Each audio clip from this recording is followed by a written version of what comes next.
somewhere in the dark about 100 meters below the surface, past tunnels that no sunlight has ever touched, a team of researchers found something that didn't make sense. Not a tool, not a piece of pottery, not the kind of thing you'd expect to pull out of the earth and immediately understand. What they found was a species, or something close to one, something that looked, in certain ways, unmistakably human, and in other ways like nothing we've ever put a name to. And the deeper scientists looked, the stranger it got. Here's the central problem. We think we know what humans are.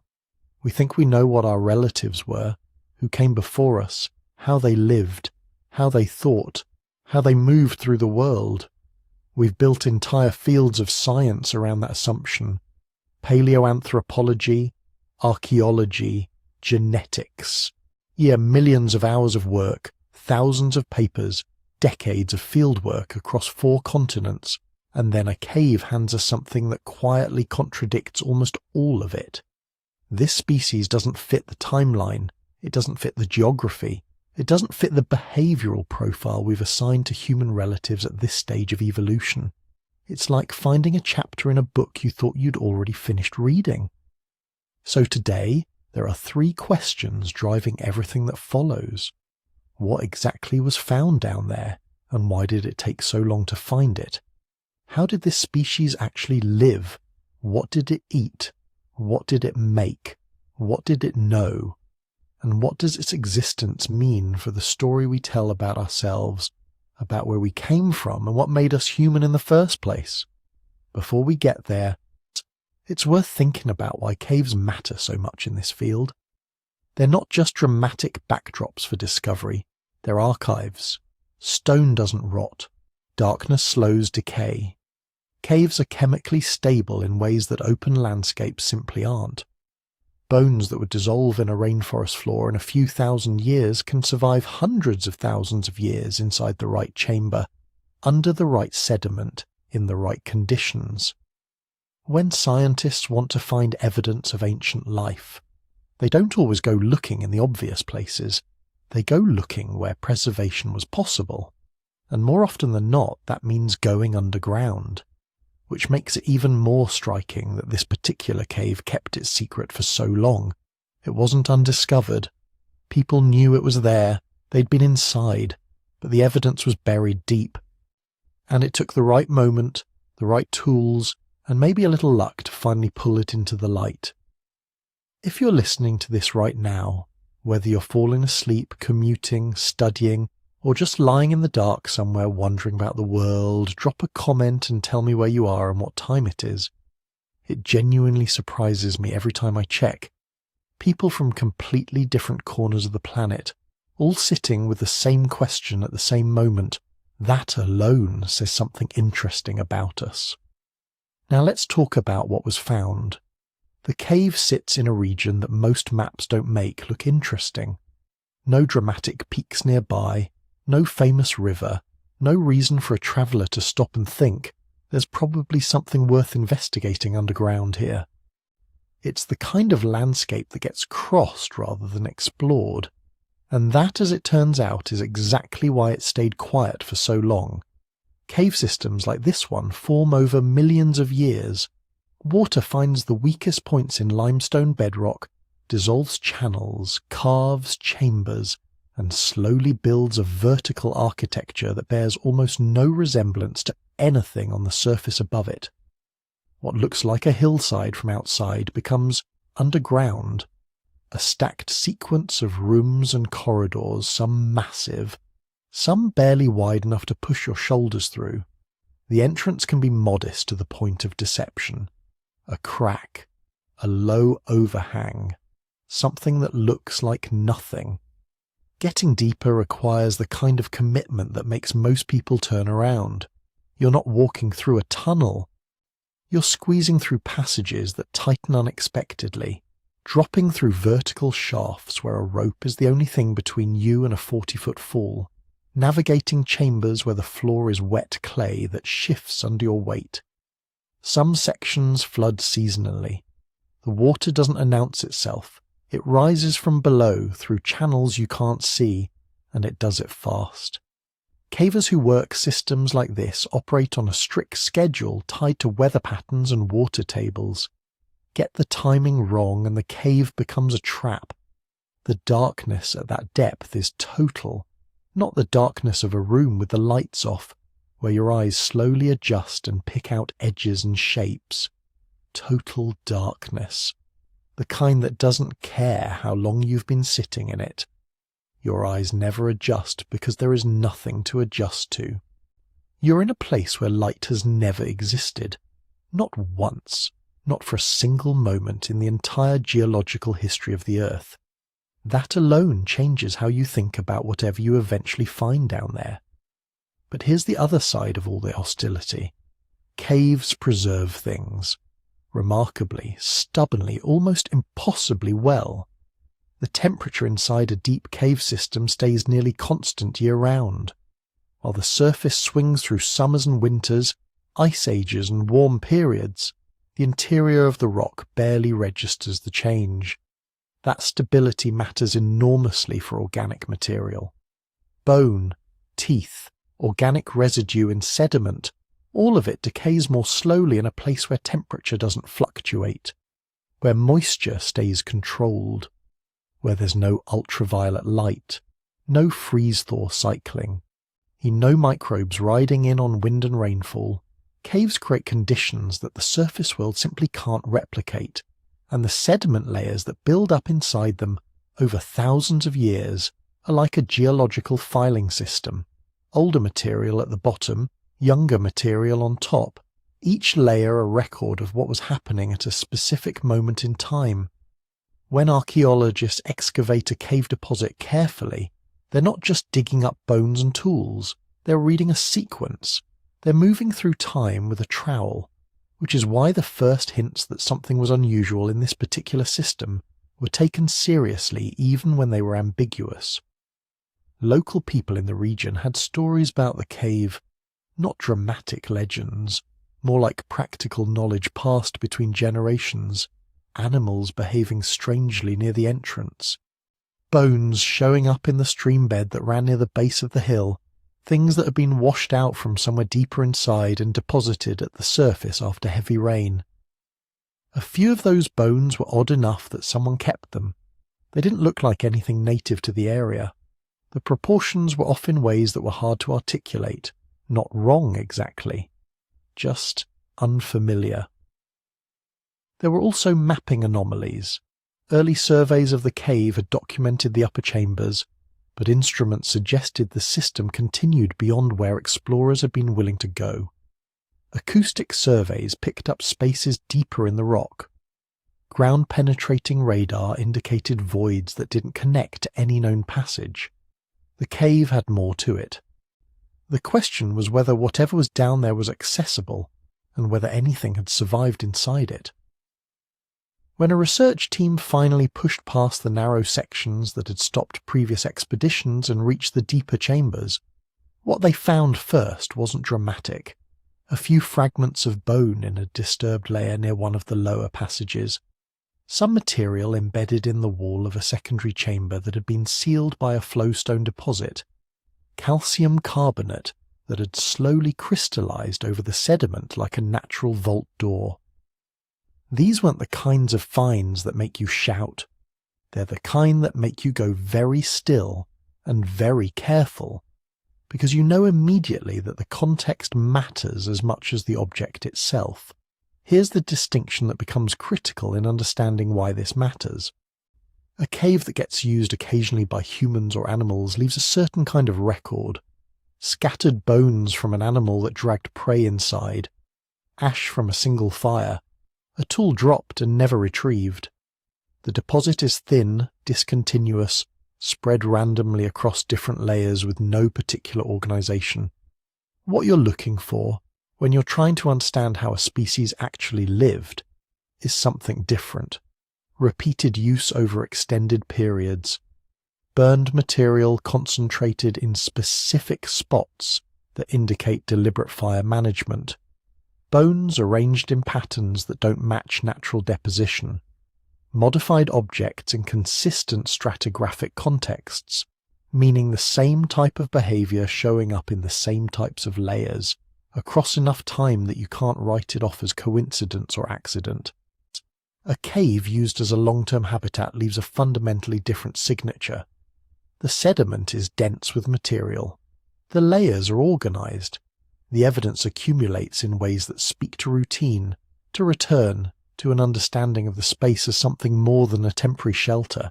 It speaks to something that understood this place, came back to it, maybe depended on it. The deeper chambers of this cave had that second kind of record. Not just evidence of presence, evidence of occupation, evidence that something had been here, repeatedly, deliberately, over a span of time that was going to be very hard to explain. The sealed deposits had protected it from disturbance. The stable temperatures had preserved it.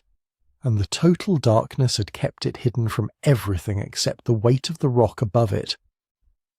Sitting quietly for longer than any of the researchers standing in that chamber were prepared for. The first real signal wasn't a single object. It never is. Archaeology almost never works like the movies suggest, where someone brushes sediment off a skull and the meaning is immediately obvious. What happened in those deeper chambers was slower and stranger, and ultimately more convincing precisely because it wasn't dramatic. It was cumulative. The team had begun careful excavation of a sealed deposit in one of the lower secondary chambers. Flowstone had capped the sediment layer, which meant whatever was underneath had been locked in place for a very long time. When they broke the seal and began working through the material beneath, the first items were fragmentary. Small bone pieces, the kind that could mean almost anything. Animal remains are common in cave deposits. Predators drag prey inside. Scavengers bring carcasses in to feed in safety. Bones wash in from surface runoff and accumulate in natural traps formed by the cave's geometry. The initial finds gave the team nothing definitive to hold on to, but then came the charcoal, not a smear of it. Not a faint trace that could be explained by a single fire set by a passing predator. A concentrated lens of burn material sitting in a discrete layer, bounded on its edges in a way that suggested containment rather than scatter. The shape of it mattered. Natural fires leave irregular burn patterns. A fire that has been built in a specific spot, tended, returned to, leaves a different signature. The carbon was dense at the centre and thinned outward in a pattern consistent with repeated managed burning. A hearth, not just ash. A hearth used more than once by something that understood fire well enough to keep building it in the same place. That's when the pace of the work changed. Not faster, actually slower. Because now the team knew that context was going to be everything, and losing context by moving too quickly would be unforgivable. Around the hearth, and this is what begins to build the case, the bones told a different story than bones in a natural deposit. Some showed cut marks. The kind of precise, repeated lines that a sharp edge leaves when someone is removing meat from bone rather than gnawing it. Stone tools leave a different mark than teeth. The pattern of cuts, their angle, their placement, all of it pointed toward deliberate butchery. Other bones showed evidence of having been cracked open, not by the crushing force of a large predator's jaws, but by a blunt instrument applied to a specific spot, the technique used to extract marrow. Something in this cave had been processing food systematically. Then the pigment appeared, a residue of ochre, iron-rich mineral that produces red and yellow tones, embedded in a crevice near the back of the chamber. Ochre occurs naturally, which meant the team couldn't treat its presence as automatically meaningful. But this particular deposit was concentrated in a way that didn't match natural accumulation patterns, and when they analysed the surrounding sediment more carefully, they found trace smears on the adjacent rock surface. Not painted images, not anything obviously figurative, just marks, repeated application of pigment to stone, which tells you that something was carrying the material and using it deliberately, even if you can't immediately say why. The footprints came from a different chamber, a clay floor that had hardened slowly under conditions that preserved the impressions in remarkable detail. They were bipedal. But the dimensions were wrong in ways that created the first serious pause in the room. The proportions didn't align with modern humans. The arch was different. The toe spread was wider than expected. At first, some team members suggested these might be prints from ancient modern humans with unusual morphology. Other voices in the group proposed they were from a bear walking upright, something that happens rarely but not impossibly. Both explanations were entertained. Neither could be ruled out immediately, which is exactly how responsible science operates. Here's what separates archaeological interpretation from storytelling. A single anomalous object gets checked against every mundane explanation first. You exhaust the ordinary before you allow yourself to consider the extraordinary. A cut mark on a bone could be gnawing. A concentration of charcoal could be a natural fire event. Pigment on a wall could be mineral seepage. Unusual footprints could be a deformed bear or preservation artifacts from the clay's expansion and contraction over time. The temptation to leap toward the exciting interpretation is real, and good researchers feel it the same way everyone else does. They just refuse to act on it until the evidence forces their hand. What forced the hand here wasn't any single element. It was the assemblage. And that word carries specific weight in archaeology. An assemblage is the complete collection of evidence from a context.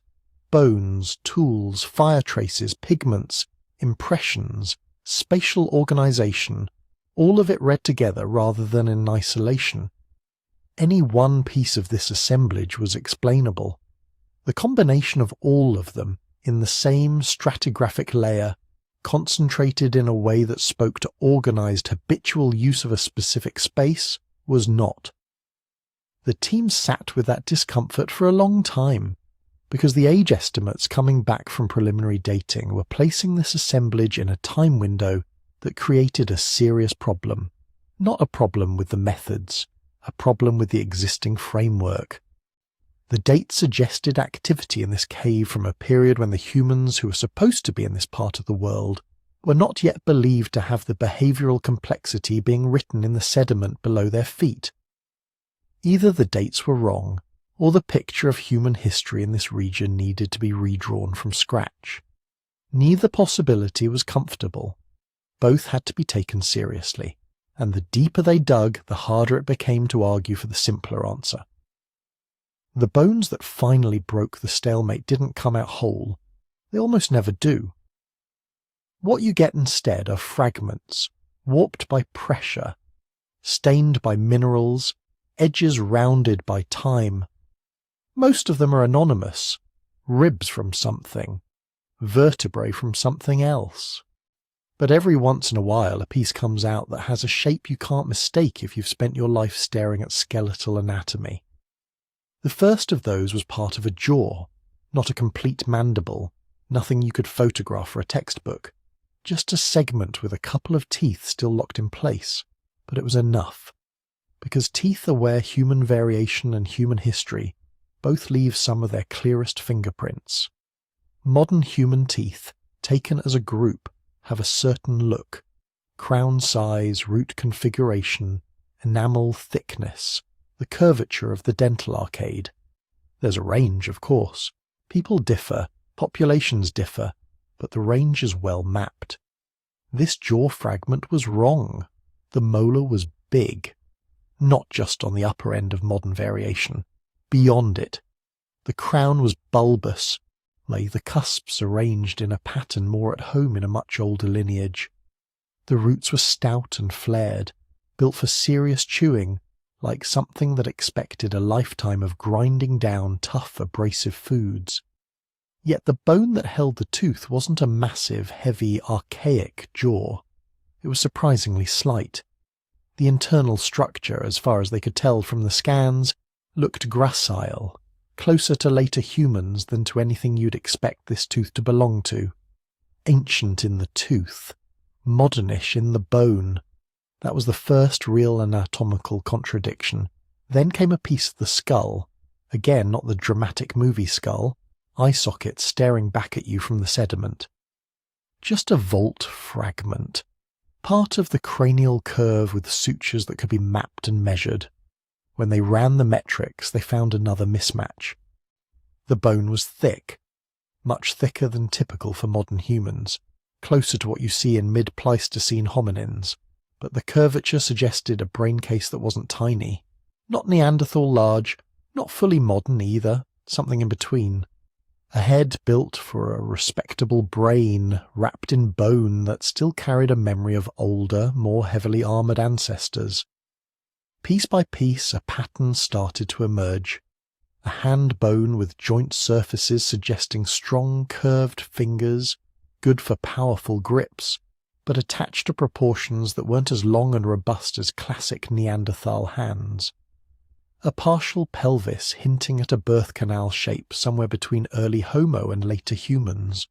Foot bones that, when compared to the prints from the clay floor, made those impressions harder to dismiss as misinterpreted animal tracks. The arch was lower. The toes were more spread. The midfoot looked built for stability on uneven ground, but the overall configuration was still bipedal in a very human way. None of these things on their own would have been extraordinary. Human variation can be surprising. Add in pathology, developmental quirks, the distortions of fossilization, and you can contort almost anything into the tail ends of a bell curve if you're determined to keep it there. What unsettled the team wasn't any single trait. It was the way the traits clustered. If you lined up the measurements against known species, you got a strange result. The teeth wanted to sit with much older humans. The thickness of the cranial bone leaned toward archaic forms that had supposedly vanished long before this cave was in use. Some aspects of the limb proportions overlapped with Neanderthals. Other details of the skull curvature and facial projection overlapped more comfortably with early modern humans. No matter which comparison set you used, some part of the morphology refused to cooperate. This is where the word mosaic starts showing up in the notes. Mosaic evolution isn't a mystery term. It's a way scientists describe a process that we actually know is common. Different parts of an organism's body evolve at different rates, under different pressures. You don't get a clean swap from ancient version to modern version in one step. You get a patchwork, a face that looks old attached to a brain case that looks new, a primitive shoulder on a surprisingly advanced hand. Evolution doesn't repaint the whole canvas at once. It swaps out tiles. What the cave was revealing was a population that looked like a mosaic turned up to 11. In one individual, the dental traits might shout archaic. In another, the wrist bones might look closer to modern. Across the assemblage, you saw a recurring mix.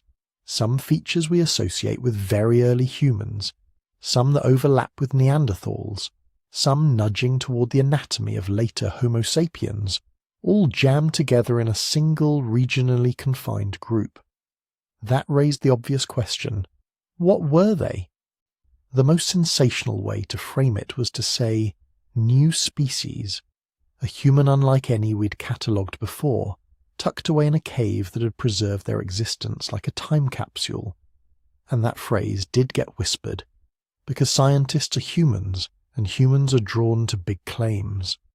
But in the cold light of the lab, that wasn't the first conclusion they were willing to own. Species in paleoanthropology is a slippery word. It isn't just a label for looks weird. It's supposed to capture something about reproductive isolation, about a line of descent that is headed off on its own trajectory and not mixing freely with its neighbours. Bones alone rarely tell you that story cleanly. They tell you about form. They hint at function. They suggest pedigree. But drawing a bright line and writing new species across it is a serious step. So the team broke the problem down differently. Option 1, these were just anatomically unusual modern humans, a local population with a bunch of strange traits stacked together by chance and drift, still comfortably inside Homo sapiens, just at the edges of what we'd seen before. That was the most conservative interpretation, and conservative interpretations are always the baseline in this kind of work. Option 2.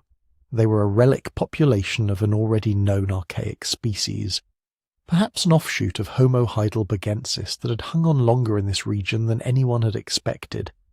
Perhaps a hybrid swarm where Neanderthal-like and Denisovan-like genes had mingled with early modern humans, producing an intermediate phenotype that seemed novel only because we'd never caught it in the fossil record. Option 3. They really were something else. A distinct population long separated from other humans, evolving in partial isolation, accumulating their own signature mix of ancient and derived features. Whether that justified calling them a separate species or just a highly distinctive regional group would be a secondary argument. The primary claim would be that they didn't fit neatly into any existing slot. All three options had to be taken seriously. The first, unusual modern humans, meant pushing the limits of known variation. Could Homo sapiens' teeth really get this large, this late, without any obvious pathology? Could cranial bone be this thick in otherwise gracile skulls? Could the foot morphology match those prints without implying a different lineage? To keep this explanation alive, you had to assume that the distributions we'd mapped from thousands of specimens just happened to miss a corner of the map that this cave was now revealing. The second, known archaic hangover, meant stretching timelines and ranges. It would require that some branch of a species thought to have vanished remained alive in this particular landscape, far more recently than models suggested, or that repeated waves of interbreeding among Neanderthal-like, Denisovan-like, and early modern groups produced a stable, local population with its own characteristic look. Possible, not impossible. But it had to be squared with the genetic and archaeological evidence from surrounding regions. The third, distinct population, a possibly distinct species, meant entertaining the idea that human diversity during this period was more layered and more geographically patchy than textbooks currently show. It meant accepting that multiple human forms could have shared territory and time, some leaving strong genetic and fossil signals, others slipping mostly under the radar, known only from a handful of bones in one stubborn cave. To decide between these, the team needed more than measurements. They needed age estimates precise enough to place these individuals in relation to other known populations. They needed to scrutinize every anatomical trait against large comparative databases. They needed to ask whether this mosaic was random noise or a coherent pattern. And they needed to be careful with language. A new species claim is like lighting a flare, as it draws attention. And with attention comes scrutiny, controversy, and if you're wrong, a long legacy of correction. A distinct population claim, on the other hand, is more modest but no less profound. It says, here is a group of humans who are doing their own thing in their own way for a significant period of time. They might still sit inside a broader species definition, but they represent a chapter we didn't know existed. At the outset, the working hypotheses settled into a cautious hierarchy. First, test whether these individuals could plausibly be placed at the edge of known modern human variation. If that failed, see whether their traits overlap strongly enough with Neanderthals, Denisovans, or earlier Homo to treat them as a regional variant. Only if those routes closed off would the team allow themselves to frame them as representatives of a previously unrecognized human lineage. The cave, for its part, wasn't interested in those categories. It had preserved what it preserved, indifferent to our labels. Bones in the dark waiting to be read. The next step was to see whether the extraordinary anatomy was matched by extraordinary behaviour, because if this really was a different kind of human, you wouldn't just expect their bodies to tell a new story, you'd expect their lives to, too. In paleoanthropology, extraordinary anatomy is only the beginning of the argument. Nature can produce strange one-offs, pathologies, developmental anomalies, injuries that heal in odd ways. A cave can mix bones from different times, different species, different catastrophes, and lay them together in the same shallow layer. If you're not careful, you can build an entire new species out of coincidence and bad stratigraphy. So before anyone is allowed to say anything dramatic, the work gets very small and very slow. The first rule is location. When a bone appears, the person who finds it does not just pick it up and hold it to the light like a movie scientist. They call someone over. They talk coordinates. On the floor of the cave, the excavation area has been divided into a grid. Squares, sometimes further subdivided into smaller units, each one with a code. Every square has a known position in three-dimensional space. Every layer within that square is defined by its depth and its relationship to the layers above and below. Stratigraphy is the fancy name for what is, at heart, organized patience. Sediments are laid down over time, floods, roof collapses, slow drips of mineral-rich water. Each event deposits a recognizable signature: color, grain size, mineral content, tiny bits of charcoal. If you cut a clean section through these layers and read them from bottom to top, you're reading time, oldest at the base, youngest at the surface, unless something has disturbed the stack. So the team maps everything. That jaw fragment, it is recorded as coming from square H14, depth 72.3 centimeters, embedded in a reddish silt with charcoal flecks and small limestone clasts.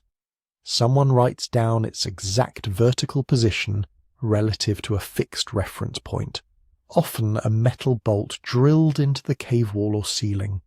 Someone else notes what lies immediately below and above it: a thin ash lens, a layer of coarser gravel. Another change in colour. Photographs are taken in situ. Only then, once its place in the story has been pinned down, is the fragment carefully lifted. Contamination is the second rule. The modern world leaves fingerprints on everything it touches. Skin cells, sweat, loose hairs, synthetic fibres.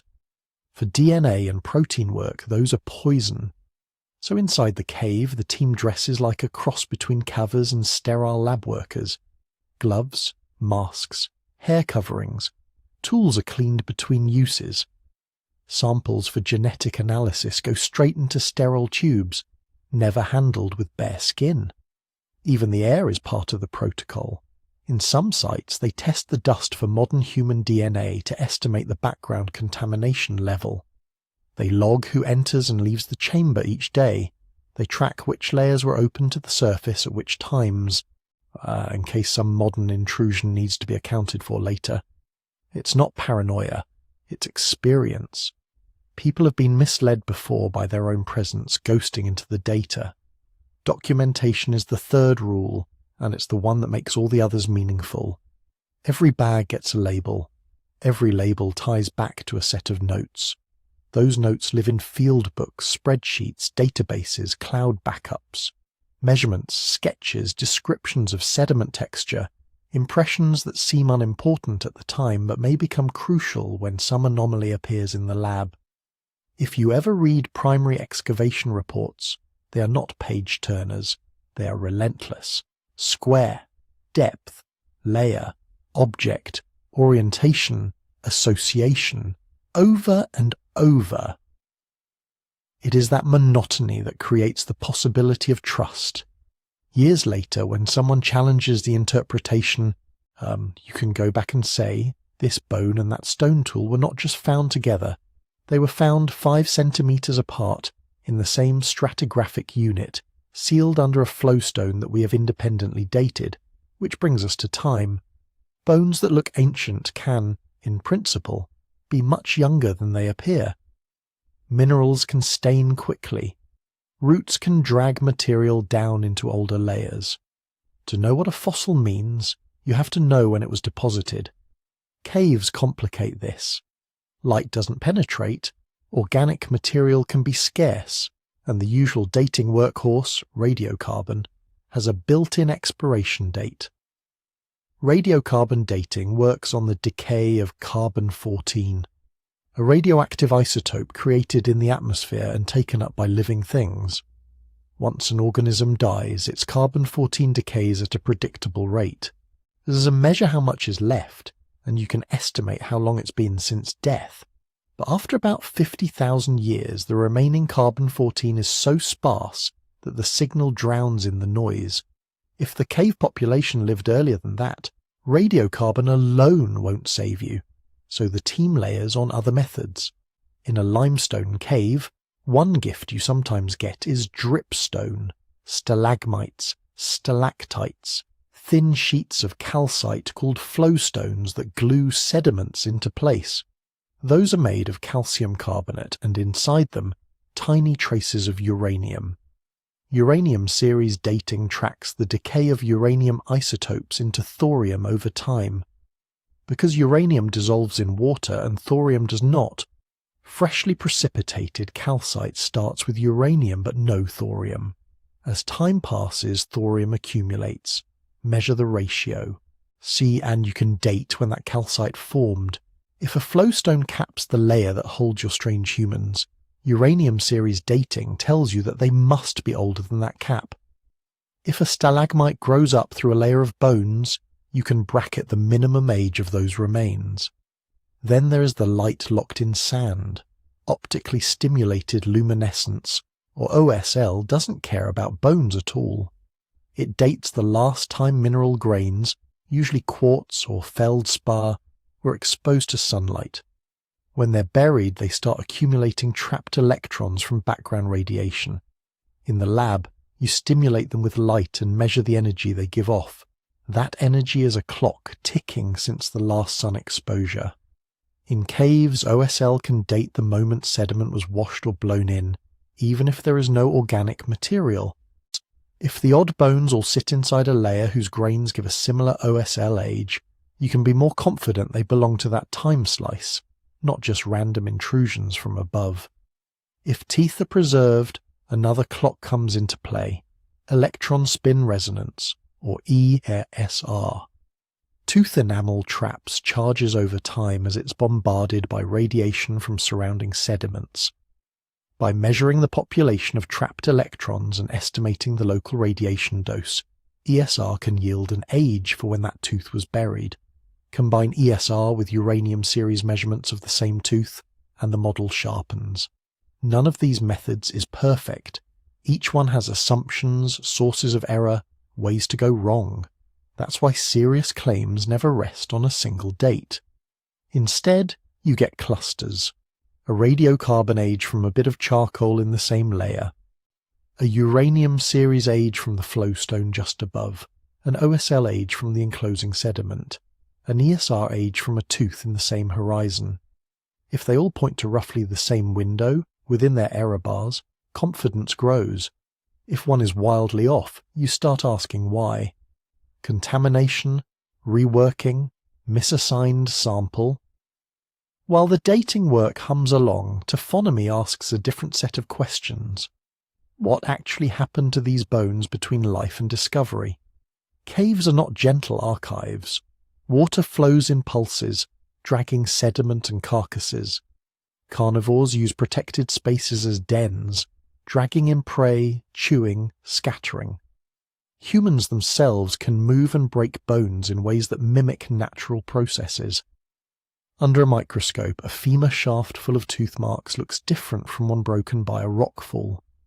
The angles and surfaces of fractures can tell you whether the bone snapped while still fresh and greasy or long after, when it had dried and fossilized. Fine linear scratches might be root etching, micro abrasions from sediment movement, or cut marks from stone tools. Each has its own signature. If your supposed population turns out to be a mixture of hominin, deer, and cave bear bones all chewed and redeposited by hyenas, that undercuts any claim about a distinct group living in that cave. If instead you see repeated patterns of human agency, cut marks, burning, deliberate placement, you can argue that these individuals were deposited as part of some regular behavior, not just random death. Even the way bones are distributed across the grid matters. Are the unusual skull fragments all clustered in one small depression, or scattered through several layers?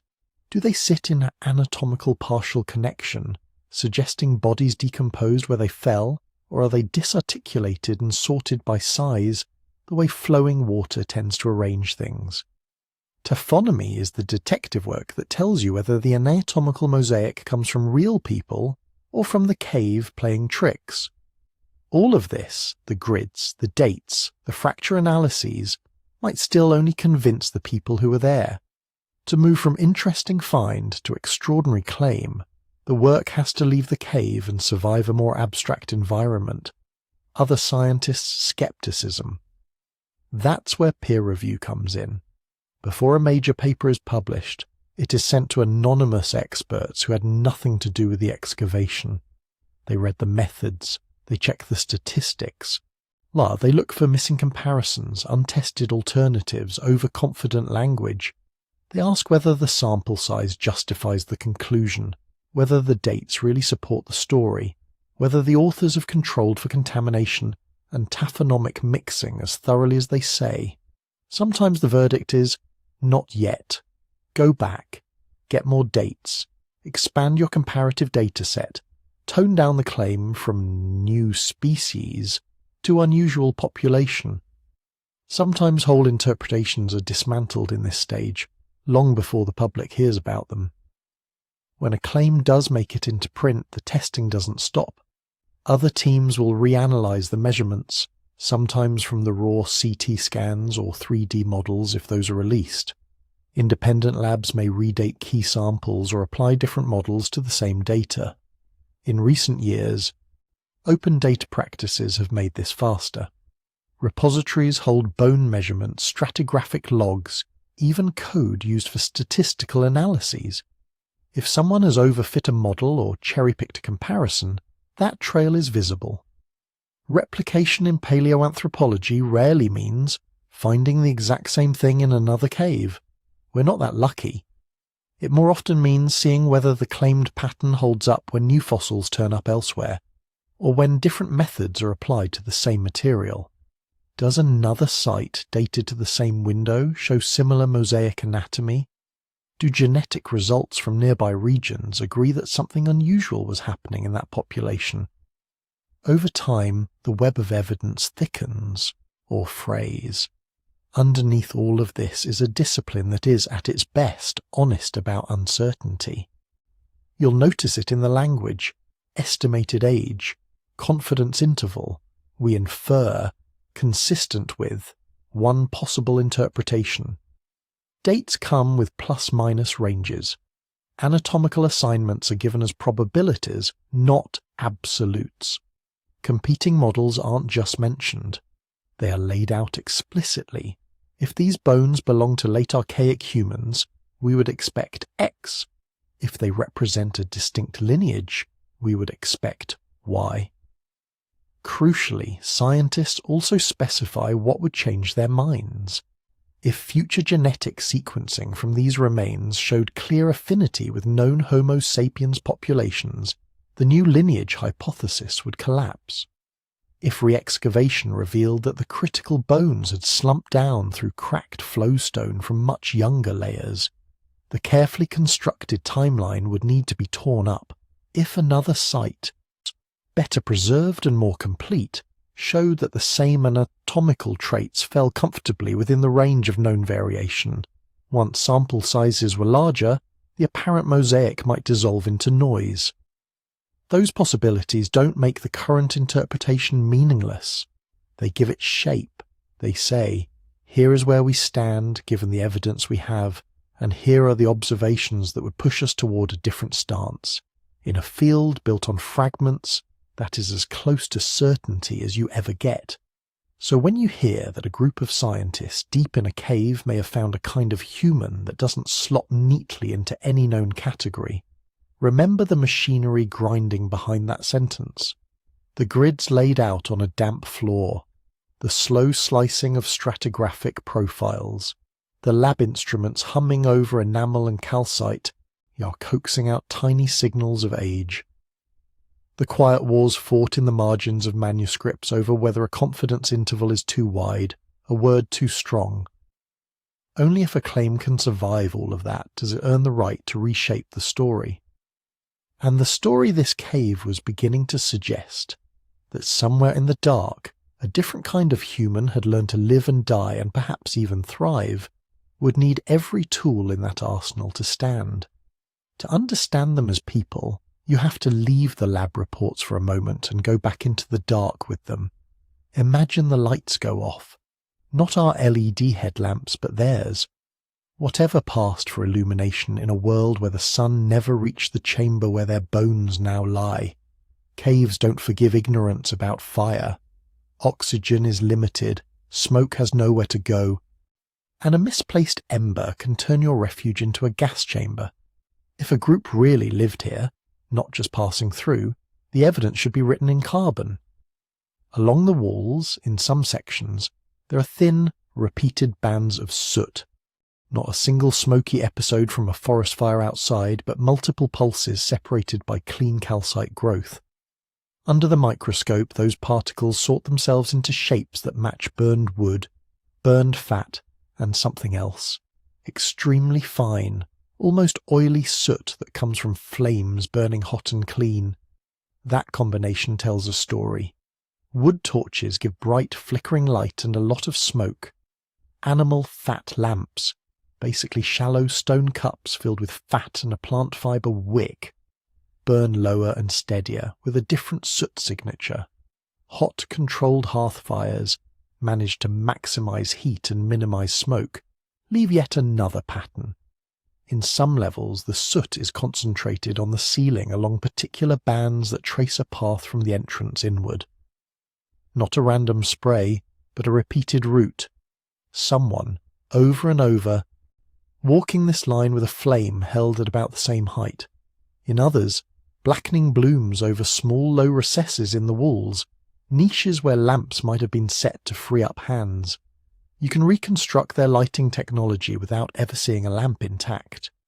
Charred twig ends with the bark burned away, but the core still intact look, like the remnants of torches that were repeatedly relit and extinguished.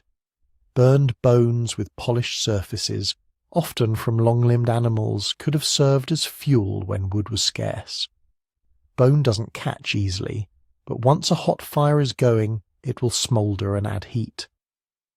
The distribution of ash, thick in some hollows, almost absent in others, suggests designated fire spots, places where they felt safe letting flames burn for hours.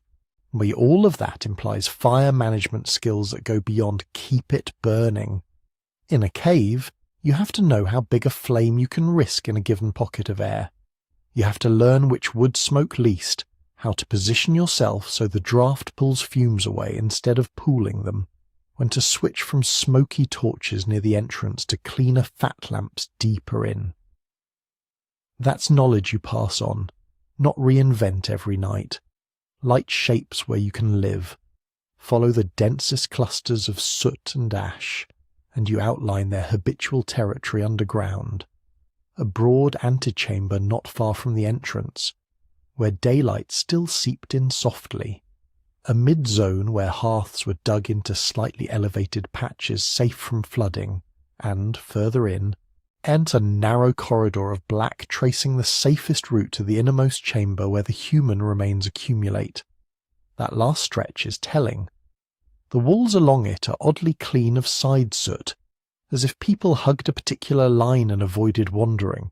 On the floor, microscopic wear patterns in the sediment, grains aligned, compacted in repeating streaks, indicate footfalls over the same paths again and again. In some places, small stones have been deliberately set to level out a rough patch, making a more even trail. This isn't a random scramble through darkness. It's a mapped interior landscape, learned by children following adults' footsteps, memorized by feel as much as by sight. Maybe they left subtle tactile markers, scratches at hand height on the wall, a distinctive stone at a branching point, so that even if a flame died, No, you could find your way back to the main chamber rather than vanish into some side tube. Of course, no one eats rock. If they were here for any length of time, food came from outside. The animal bones in the layers associated with them are not just whatever fell into a hole. There are species that prefer open woodland and grassland, others from more tangled forest, a few that usually live near rivers.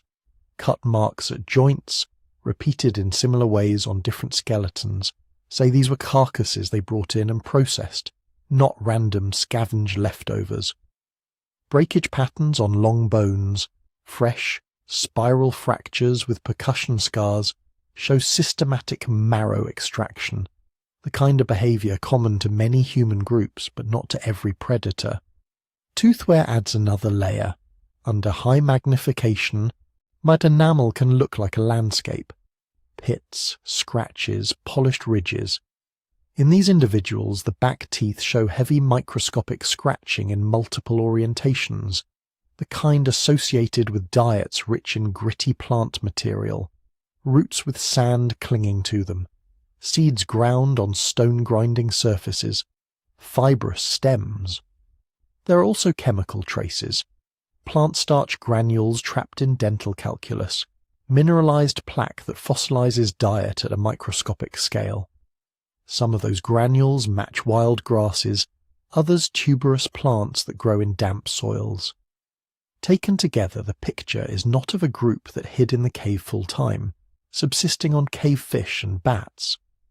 They were foragers who ranged across the landscape, collecting a broad spectrum of foods, meat, roots, seeds, maybe seasonal fruits, and then carrying choice portions back into the cave to eat, process, and share. The cave itself could have offered supplements. In some levels, there are bones from small cavern-dwelling animals with delicate cut marks and signs of roasting, suggesting opportunistic hunting of bats, birds, or rodents. Traces of certain minerals on grinding stones hint that they might have scraped wall deposits, salts or clays, and used them either as dietary supplements or for processing hides and plant fibers. Spend enough of your life moving between bright surface and deep shadow, and your body and behavior start to bend around that rhythm. If most complex tasks, butchering, tool-making, teaching, happened in flickering lamplight, then your daily schedule would synchronize not just to the sun but to fuel availability.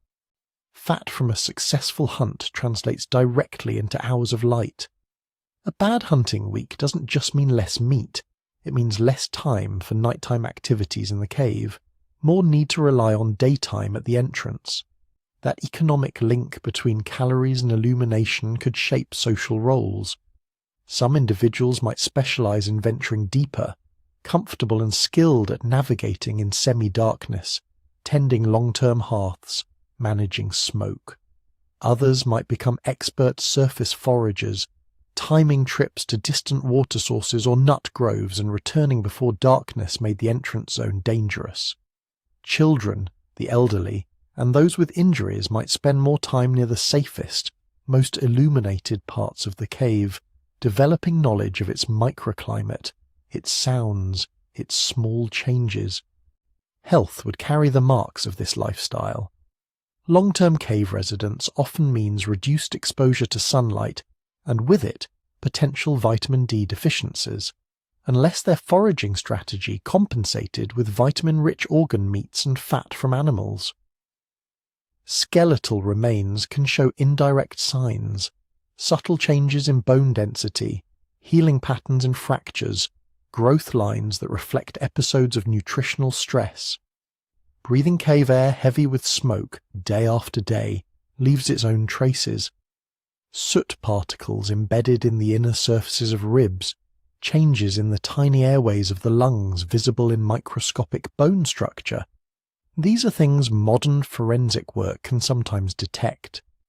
In some deep cave populations, we see elevated respiratory stress markers compared to open-air groups. If those show up here, they're part of the cost of choosing or being forced to live in darkness. Social structure, too, bends to architecture. A cave gives you rooms, constrictions, dead ends. The main chamber's size limits how many bodies can comfortably occupy it. A narrow passage means that moving from the entrance to the inner sanctum is, by definition, single file. That enforces cues, order, deference. The innermost spaces, hardest to reach and most dangerous to light, might become reserved for certain rituals, for certain age groups, for the dead. In the layers tied to this population, the human bones are not lying everywhere. They cluster in particular recesses at a distance from the main occupation zone. To reach those spots, you have to traverse the same soot-darkened corridor again and again. That suggests that bringing a body in, or parts of a body, was a deliberate act, a procession into the dark rather than a casual disposal. Living in such a place requires coordination. Someone has to watch the entrance for predators or rival groups. Someone has to keep track of who is deeper inside, who might need help if a torch fails. Communication, verbal, gestural, maybe even with simple sound signals tapped on rock, becomes crucial because you often can't see everyone at once. Over generations, a group that treats the cave as more than a temporary shelter starts to internalize its constraints. Memory becomes spatial, stories pinned not to features of the open landscape but to points underground. When you reach the low ceiling where you have to duck, that's where your grandmother slipped and broke her arm. Past the second hearth, and don't turn right, that passage floods in the rainy season. By the time their bones joined the layers they now occupy, the cave was not just a hole in the ground. It was a structured world with its own rules, its own hazards, its own comforts. The dark was not just an absence of light.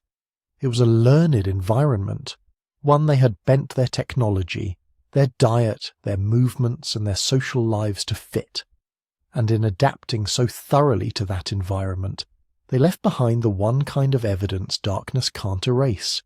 Patterns of soot, of wear, of bone and ash.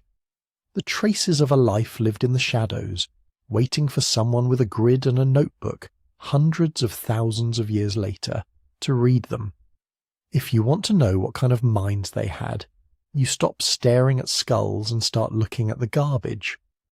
The cave floor is full of it. Not in the sense of random junk, but in the sense that every cast-off flake, every broken tip, is a record of a decision somebody made with their hands. Start with a stone. Scattered through the layers associated with this population, there's a particular suite of tools that keep showing up. Not just crude, single-purpose choppers, but a mix of carefully shaped points, elongated blades, and small standardized flakes. The points are the most obvious. Many are symmetrical, thinned toward the base, with edges retouched to a sharp, durable line. Their size and shape put them in a useful range for spear tips, but the details matter.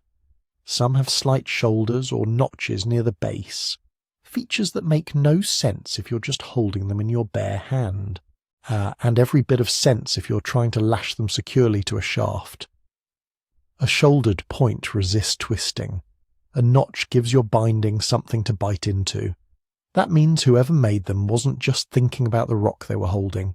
They were envisioning the finished composite tool, stone plus wood plus fibre, operating as a single object in some future moment. Thrown into a herd, plunged into an animal, pulled free, repaired. The elongated blades tell a similar story but on a finer scale. These aren't random edges struck off at odd angles. Their narrowness, consistent thickness, and parallel sides suggest deliberate shaping of the core before any flakes were removed. In technical terms, this is blade-based reduction, preparing a stone so it will yield a predictable series of long, usable flakes, and each one ready to become a cutting edge, a scraper, a drill. That kind of planning requires a mental rotation of the stone. You have to see the potential blades hidden inside the core and remove them in the right order without ruining the geometry. It's the difference between hacking away at a log and carefully ripping boards with a grain. Even the smallest flakes are revealing. Many show secondary retouch along one margin, tiny, regular chips removed to straighten and sharpen an edge, while the opposite side is left thick and dull. That creates a tool with a clear business side and a grip side. You can tell which end was held by the absence of microdamage and which part did the work by microscopic wear, polish and striations concentrated along the sharpened margin. This is not mindless napping, it's standardized design. Then there's the stone itself. The cave sits in rock that offers a certain kind of raw material. It's decent but not spectacular. Locally available nodules produce serviceable tools, coarser grained, a bit unpredictable, fine for rough chopping and simple scrapers. You'd expect a purely opportunistic group to rely almost entirely on whatever they could pry from the cave's immediate surroundings. They didn't. Mixed into the assemblage are tools made from very different stone, fine-grained cherts and siliceous rocks that don't occur right at the cave mouth. When you trace the geology of the region, some of these raw materials match outcrops tens of kilometers away, in valleys you can't see from the cave entrance. Two possibilities follow, not mutually exclusive. Either these people were highly mobile, arranging widely over the landscape and bringing good stone home with them, or they were plugged into exchange networks, obtaining distant materials through contact with other groups who lived closer to those outcrops. The pattern hints at strategy.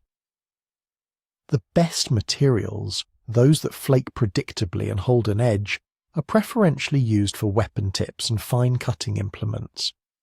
The local, lower quality stone shows up more often in heavy-duty tools that can tolerate flaws, large scrapers, rough cores, expedient choppers.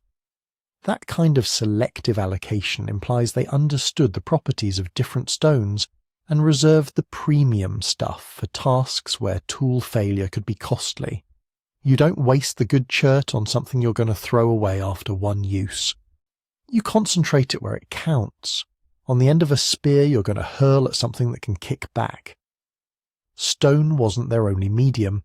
Bones in the same layers tell a quieter story of specialization. Some large mammal bones, ribs, long bone shafts, carry narrow, parallel scraping marks that run in uniform directions.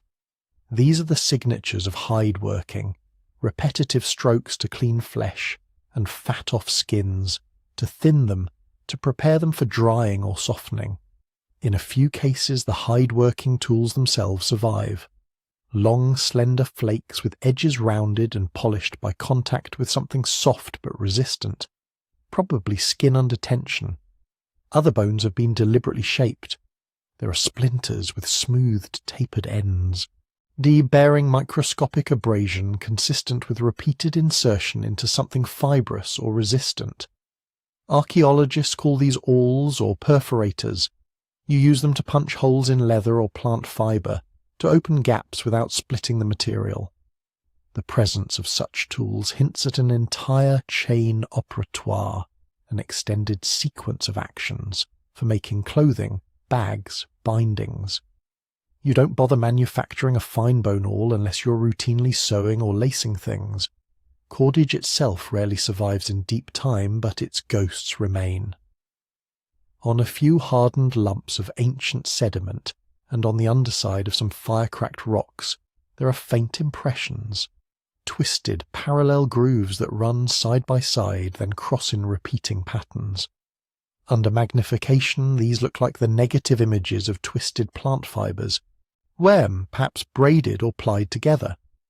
Combine that with small notches on certain stone tools and polished wear along shaft-like wood fragments, and you start seeing a world of strings and bindings, spear points tied on with fibre, bundles of firewood carried with slings, maybe nets or traps set along game trails and retrieved before nightfall drove them back to the cave. Holding all of this together, literally, were adhesives. Some of the stone points and blade bases preserve thin, dark residues along their proximal ends. Chemical analyses in comparable sites show compounds consistent with plant resins and sometimes mixed with ochre or powdered minerals. The particles here, where they survive, follow the same pattern. Resin smeared where stone would have met wood or bone, sometimes bearing faint impression of fibres pressed into the glue. Adhesive technology is deceptively complex. To produce a usable resin, you have to find the right plants or trees, collect exudates or bark, heat them to the correct temperature, maybe mix them with fillers to change viscosity and strength. Too cold, and the resin stays crumbly. Too hot, and you burn off the useful fractions. Once made, it has to be applied before it sets, while also aligning the parts you're joining. Every step requires knowledge of cause and effect, of sequence and timing. It's chemistry by experience. All of this, stone standardization, hide working, bone tools, cordage, adhesives, points toward a division of labour more subtle than just hunters and gatherers. You can see hints of specialization in the debris. Some napping areas in the cave have dense concentrations of small, well-formed flakes and very few cores, suggesting finishing work. Retouching edges, renewing old tools. Others are dominated by big, early-stage waste flakes and discarded cores, evidence of initial shaping somewhere else, possibly nearer the raw material source and final refinement back at the cave. Hide-working traces cluster in particular zones, often near hearths, but away from the main circulation paths. That's practical. You want light and warmth when you're scraping a skin for hours, but you don't want people constantly stepping over your work. Bone tool shaping debris may pile in yet another spot. Arrangements like this imply that certain activities tended to happen in certain places, probably at certain times, and possibly under the guidance of individuals who knew how to do them best. Skills like making reliable glue, or twisting consistent cordage, or turning a raw. Stiff hide into something wearable are not intuitively obvious.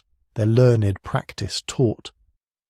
Then there's the question archaeologists approach gingerly. Symbolism. On a handful of bones and pieces of soft rock from these layers, there are marks that don't line up neatly with butchery or tool production. Parallel incisions repeated with similar spacing, cross-hatched patterns that don't follow muscle attachment lines, shallow grooves that start and stop in ways that suggest more than just cutting something open. Do we call this art? That's where caution is necessary. A few parallel lines on a bone could be idle doodling with a sharp tool while you wait for meat to roast. They could be tallies, marks to count something. They could be nothing more than the byproduct of holding a piece of bone steady with one hand while slicing with the other. But patterns help. If the same style of crosshatch, with similar spacing and orientation, recurs on multiple objects, made from different materials, in different levels, the odds rise that you're looking at a shared convention rather than random scratches.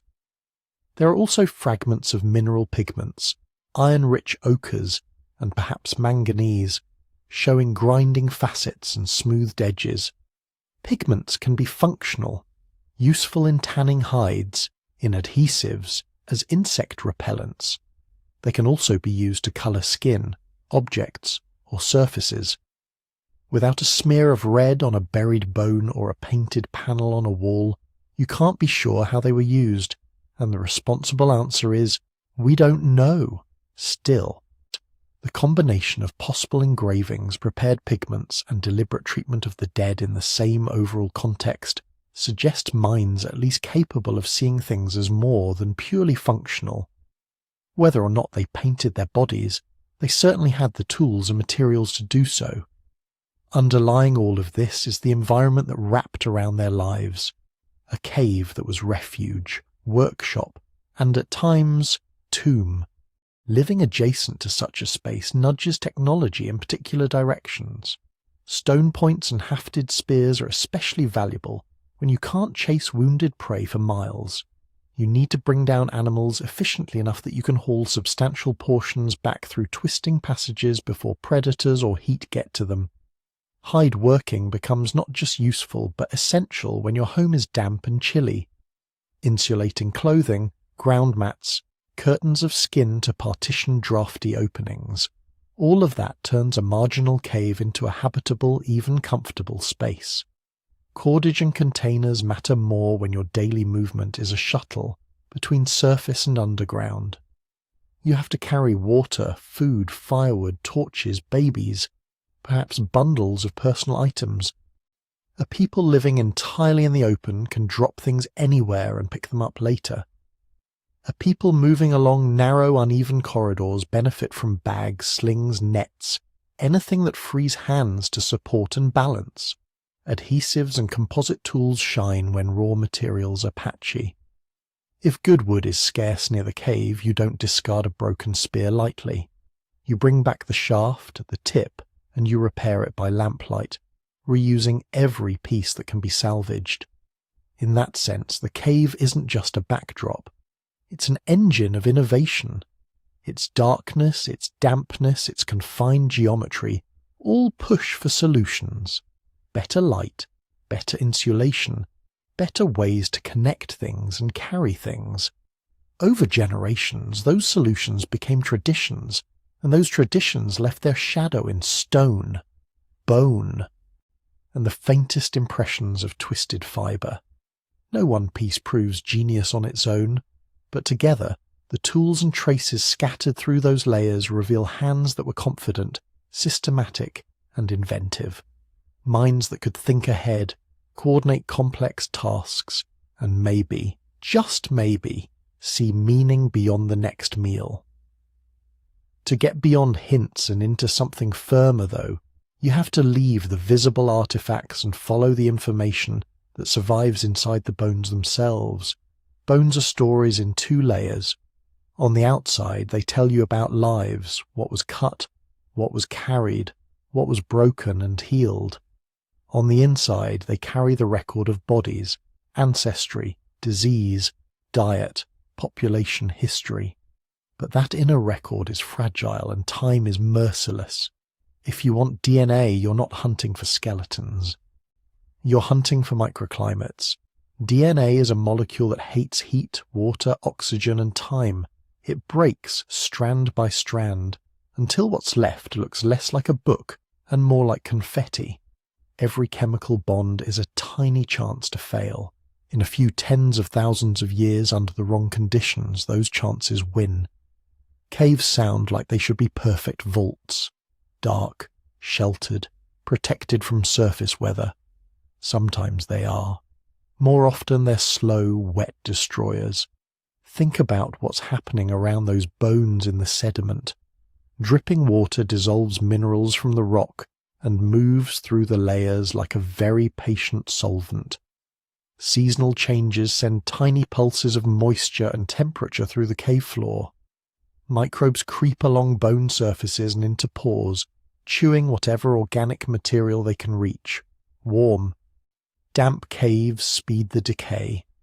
Fluctuating temperatures crack crystals and open new pathways for water. High oxygen levels feed oxidative damage. Even the chemistry of the surrounding sediment matters. Slightly acidic conditions eat away at bone mineral, opening more internal space to chemical attack. All of this works against DNA. If you're lucky, your cave is cold, dry, and stable. Temperatures that barely move across the year. Little air circulation. Fast burial in fine sediment that blocks microbes and slows water movement. In those rare combinations, DNA can hang on far longer than you'd think. Hundreds of thousands of years in the best high-latitude sites, tens of thousands in more temperate ones. Our mysterious cave isn't in permafrost. It isn't an ice tunnel. It's a living space that saw fires and bodies, seasons and floods. That means geneticists go in expecting heartbreak, so they start small. Before anyone commits to grinding up a precious bone, they test the environment. They might begin with sediment DNA, extracting genetic fragments directly from handfuls of cave floor without any visible bone at all. This can act like a survey. Which species once bled, shed hair, or defecated here? Sometimes, astonishingly, You can pick up traces of human DNA from layers where no skeleton survives. But sediment is a riot of information. Bats, rodents, plant roots, microbes, later visitors, all mixing. That's where caves are both a blessing and a curse. They concentrate life, but they also churn traces over time. If the sediment hints at something interesting, ancient human mitochondrial signatures, say, then the focus narrows to individual bones and teeth that are morphologically odd or clearly associated with the same layers as the tools and hearths. The cruel twist: the better a bone looks on the outside, the worse it sometimes is on the inside. Dense cortical bone can preserve DNA, but it can also be thoroughly mineralized, its internal spaces filled with new crystals. Teeth often do better. Their inner pulp cavities can act as micro-vaults, sealed off early and protected from water. Petrous bones, the dense parts of the skull that cradle the inner ear, are genetic gold when they exist. In many ancient sites, all the DNA we have from a population comes from a handful of those tiny rocks of bone, so a sample is chosen, a fragment is drilled, powder goes into a tube. Now the real paranoia begins. Ancient DNA labs operate on one constant assumption: almost everything you're about to see is contamination. Modern human DNA is everywhere. On tools, on gloves, floating in the air. It's easier to amplify, less damaged, and will happily drown out the faint whispers from the past. A single sneeze can ruin weeks of excavation. To fight this, the workspaces look more like clean rooms than crime labs. Positive air pressure, UV lights to break down stray DNA on surfaces, bleach on benches, bleach on instruments, bleach on shoes, separate rooms for pre- and post-PCR work. Researchers wear full bodysuits, masks, double gloves. Ancient samples never share space with modern DNA. And then there are the controls. Empty tubes run alongside sample tubes processed with the same chemicals. Any DNA appearing there is a red flag: reagent contamination, airborne contamination, lab personnel contamination. But even with all that, you'll never be entirely sure what you're looking at until you see the pattern. Authentic ancient DNA has scars. The fragments are short, often only 30 to 70 base pairs. The ends show characteristic types of damage: cytosine to uracil deaminations, predictable base substitutions that accumulate over time. Coverage across the genome is spotty, with deserts and islands rather than smooth uniform reads. Modern contamination looks fresh. Longer reads, less damage, different statistical signatures at the fragment ends. If most of your sequences are young, and a suspicious number match the genetic profile of the grad student who handled the bones, you toss the dataset and start over. But DNA is not the only way bones speak. Sometimes there just isn't enough genetic material left to stitch together anything coherent. That doesn't mean the trail goes cold. That's where proteins come in. Proteins last longer than DNA. They're built from stronger, more repetitive chemical backbones, and in bones, one in particular dominates: collagen. Collagen is the structural scaffolding of bone. Triple helical strands bundled and cross-linked, mineral crystals embedded between them. As the centuries pile up, collagen breaks down too, but pieces can survive into time depths where DNA is long gone. Proteomics takes advantage of that. You digest surviving proteins from a fossil into short peptides, then run them through a mass spectrometer. The pattern of masses, how heavy each fragment is, forms a kind of fingerprint. Our closely related species have similar collagen fingerprints. More distant species diverge. This collagen fingerprinting, sometimes called zooWEMS, zooarchaeology by mass spectrometry, can tell you if a tiny, unidentifiable splinter came from a cow, a deer, or a human. In our cave, it can sort the bone pile, which fragments belong to hunted animals, which to the mysterious hominins themselves. Proteins can go beyond identification. In rare, exceptionally preserved finds, more complex proteomes can hint at physiology, adaptations to cold, for instance, or particular disease markers. They're not as information-dense as DNA, but they push the temporal horizon of molecular biology backward into eras where genomes turn to dust. Even smaller traces survive. Microfossils, pollen grains, phytoliths from plant cells, they're microscopic starch granules trapped in dental calculus, carry records of diet and environment that nothing else can match. A single grain of starch lodged in ancient plaque can tell you someone chewed a root, or grain that no longer grows anywhere near the cave today. Tiny silica bodies from grasses can reveal the kinds of plants that carpeted the surrounding landscape when the people came and went. Together, DNA, proteins, and microfossils form overlapping nets. Each catches different aspects of the same vanished lives. If the genetic net holds, if you do manage to reconstruct enough ancient DNA from these cave bones, the questions shift. First, who are they to us? You align the ancient sequences against a library of genomes, modern humans from different continents, Neanderthals from Europe and Western Asia, Denisovans from their Siberian and Asian refugees, maybe even more obscure archaic genomes if you're lucky. You look at shared mutations, branching patterns, divergence times. If the cave people sit comfortably on the Homo sapiens branch, just a deeply early offshoot, that's one kind of story. A ghost population of our own species, isolated, maybe specialized to cave life, later swamped genetically by other human groups. If they cluster closer to Neanderthals or Denisovans, or in some strange position between them, the story bends. A side branch that split off during the Great Three-Way Radiation and then retreated into this subterranean niche while their cousins roamed the open. If they sit alone, outside all three major branches closer to us than to anything else, but clearly distinct, that's something else again.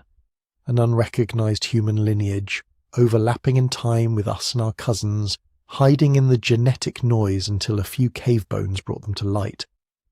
But genetics doesn't just tell you where they sit on the tree. It whispers about their whole population, patterns of genetic diversity within their DNA, how heterozygous they are, how many rare variants they carry, how often long stretches of the genome are identical on both chromosomes, give clues to their population size and structure.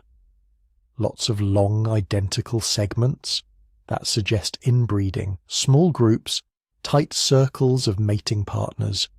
A richer mix of variants hints at broader networks, more gene flow between bands. Even a fragmented genome can hold signs of past bottlenecks, expansions, and periods of isolation. Coalescent models, mathematical reconstructions of how gene lineages merge back in time, can estimate when their ancestors split from ours, how much interbreeding happened afterward, and whether their numbers ever crashed dangerously low. And interbreeding is its own mine of information. If ancient DNA from the cave people shares distinctive segments with some modern human populations, that means at some point somewhere our ancestors and theirs met and had children. Those segments might be rare, restricted to mountain valleys or island populations. They might be surprisingly widespread, hidden in plain sight in everyone's genome. Those shared pieces can confer functions. High-altitude adaptations from Denisovans show up in Tibetans today. Immune system tweaks from Neanderthal still shape how we respond to infections. If the cave people contributed anything to us, it might live on in subtle advantages or vulnerabilities we haven't yet pinned to their source.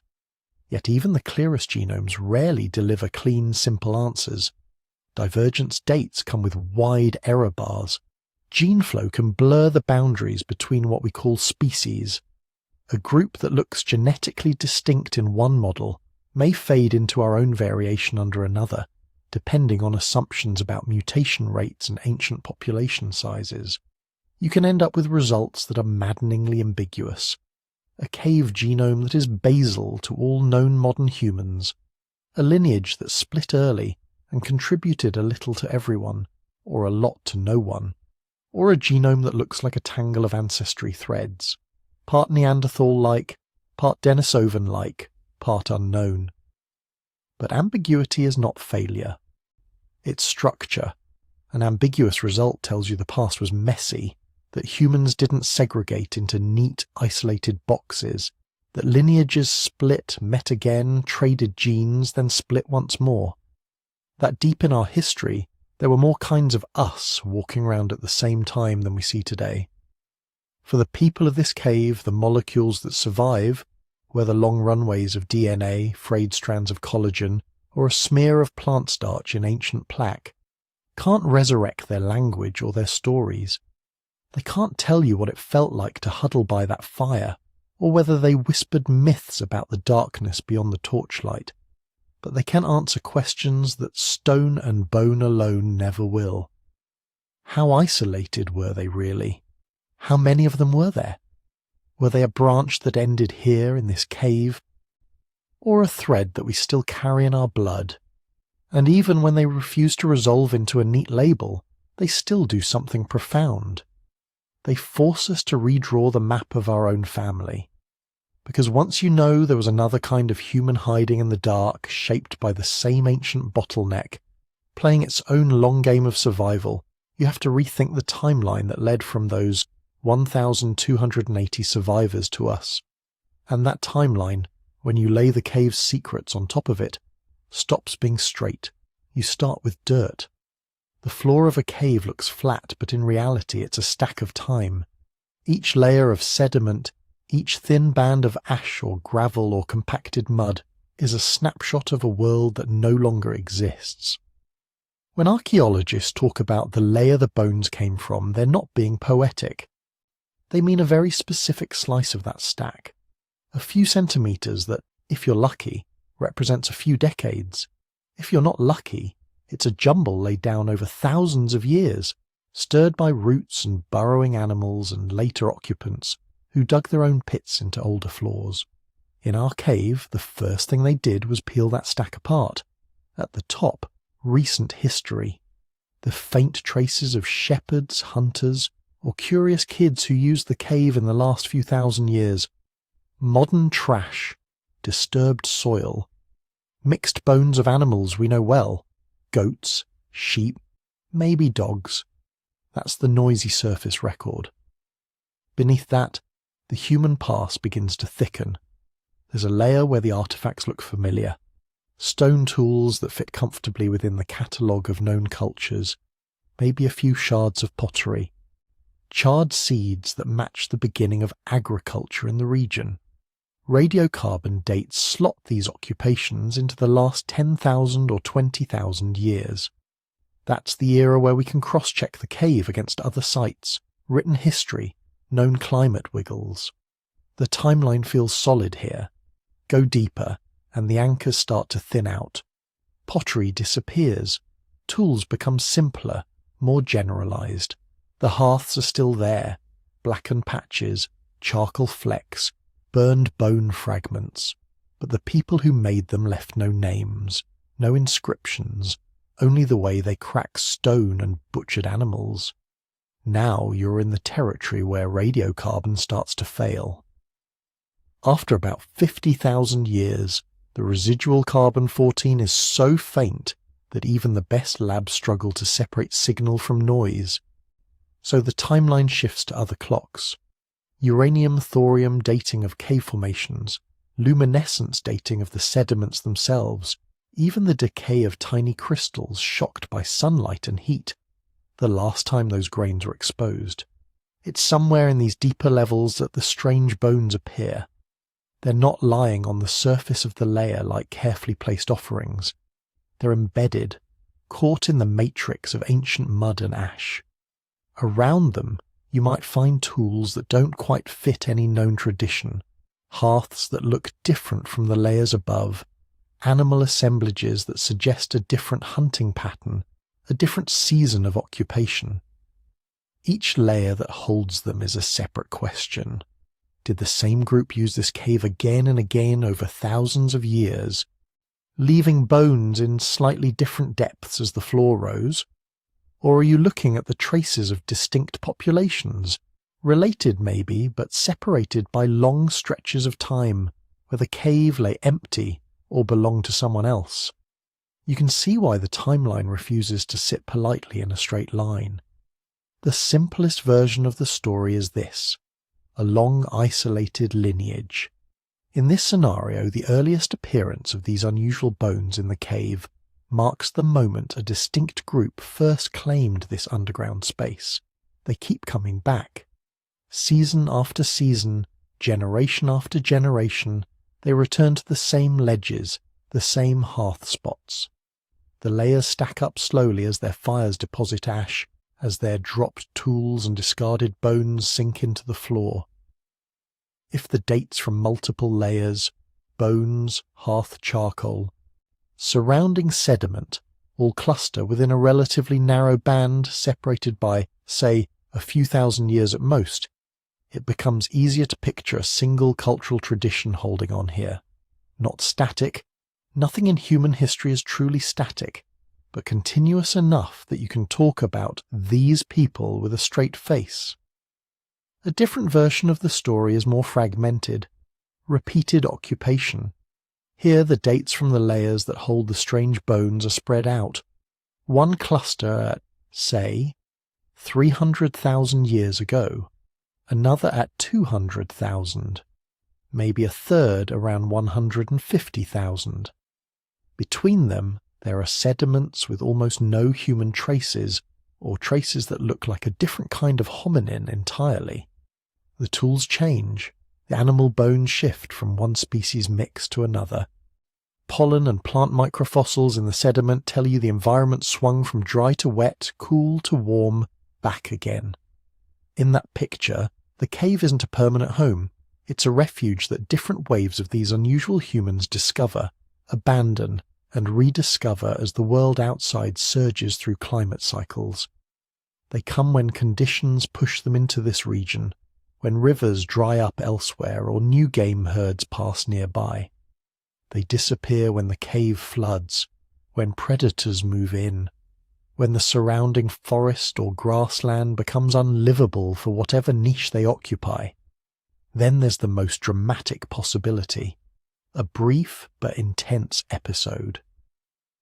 Imagine most of the cave's deep history is dull. Sparse traces of animals, a few scattered stones, maybe the occasional visit from some other hominin who left almost nothing behind. Then, compressed into a relatively thin sequence of layers, you find a burst of activity. Multiple hearths, dense clusters of tools, repeated use of specific spaces, and crucially, the majority of the bones that carry this strange anatomy or genetic signal. The dating tells you this all happened during a narrow window, maybe only a few thousand years, maybe even less. Before this episode, almost nothing.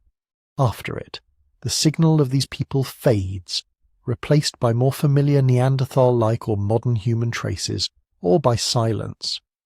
That kind of pattern suggests a group that surged into the area, perhaps pushed by climate, perhaps following prey, perhaps escaping competition, exploited the cave hard for a short time, and then vanished. Extinction, displacement, absorption into another population.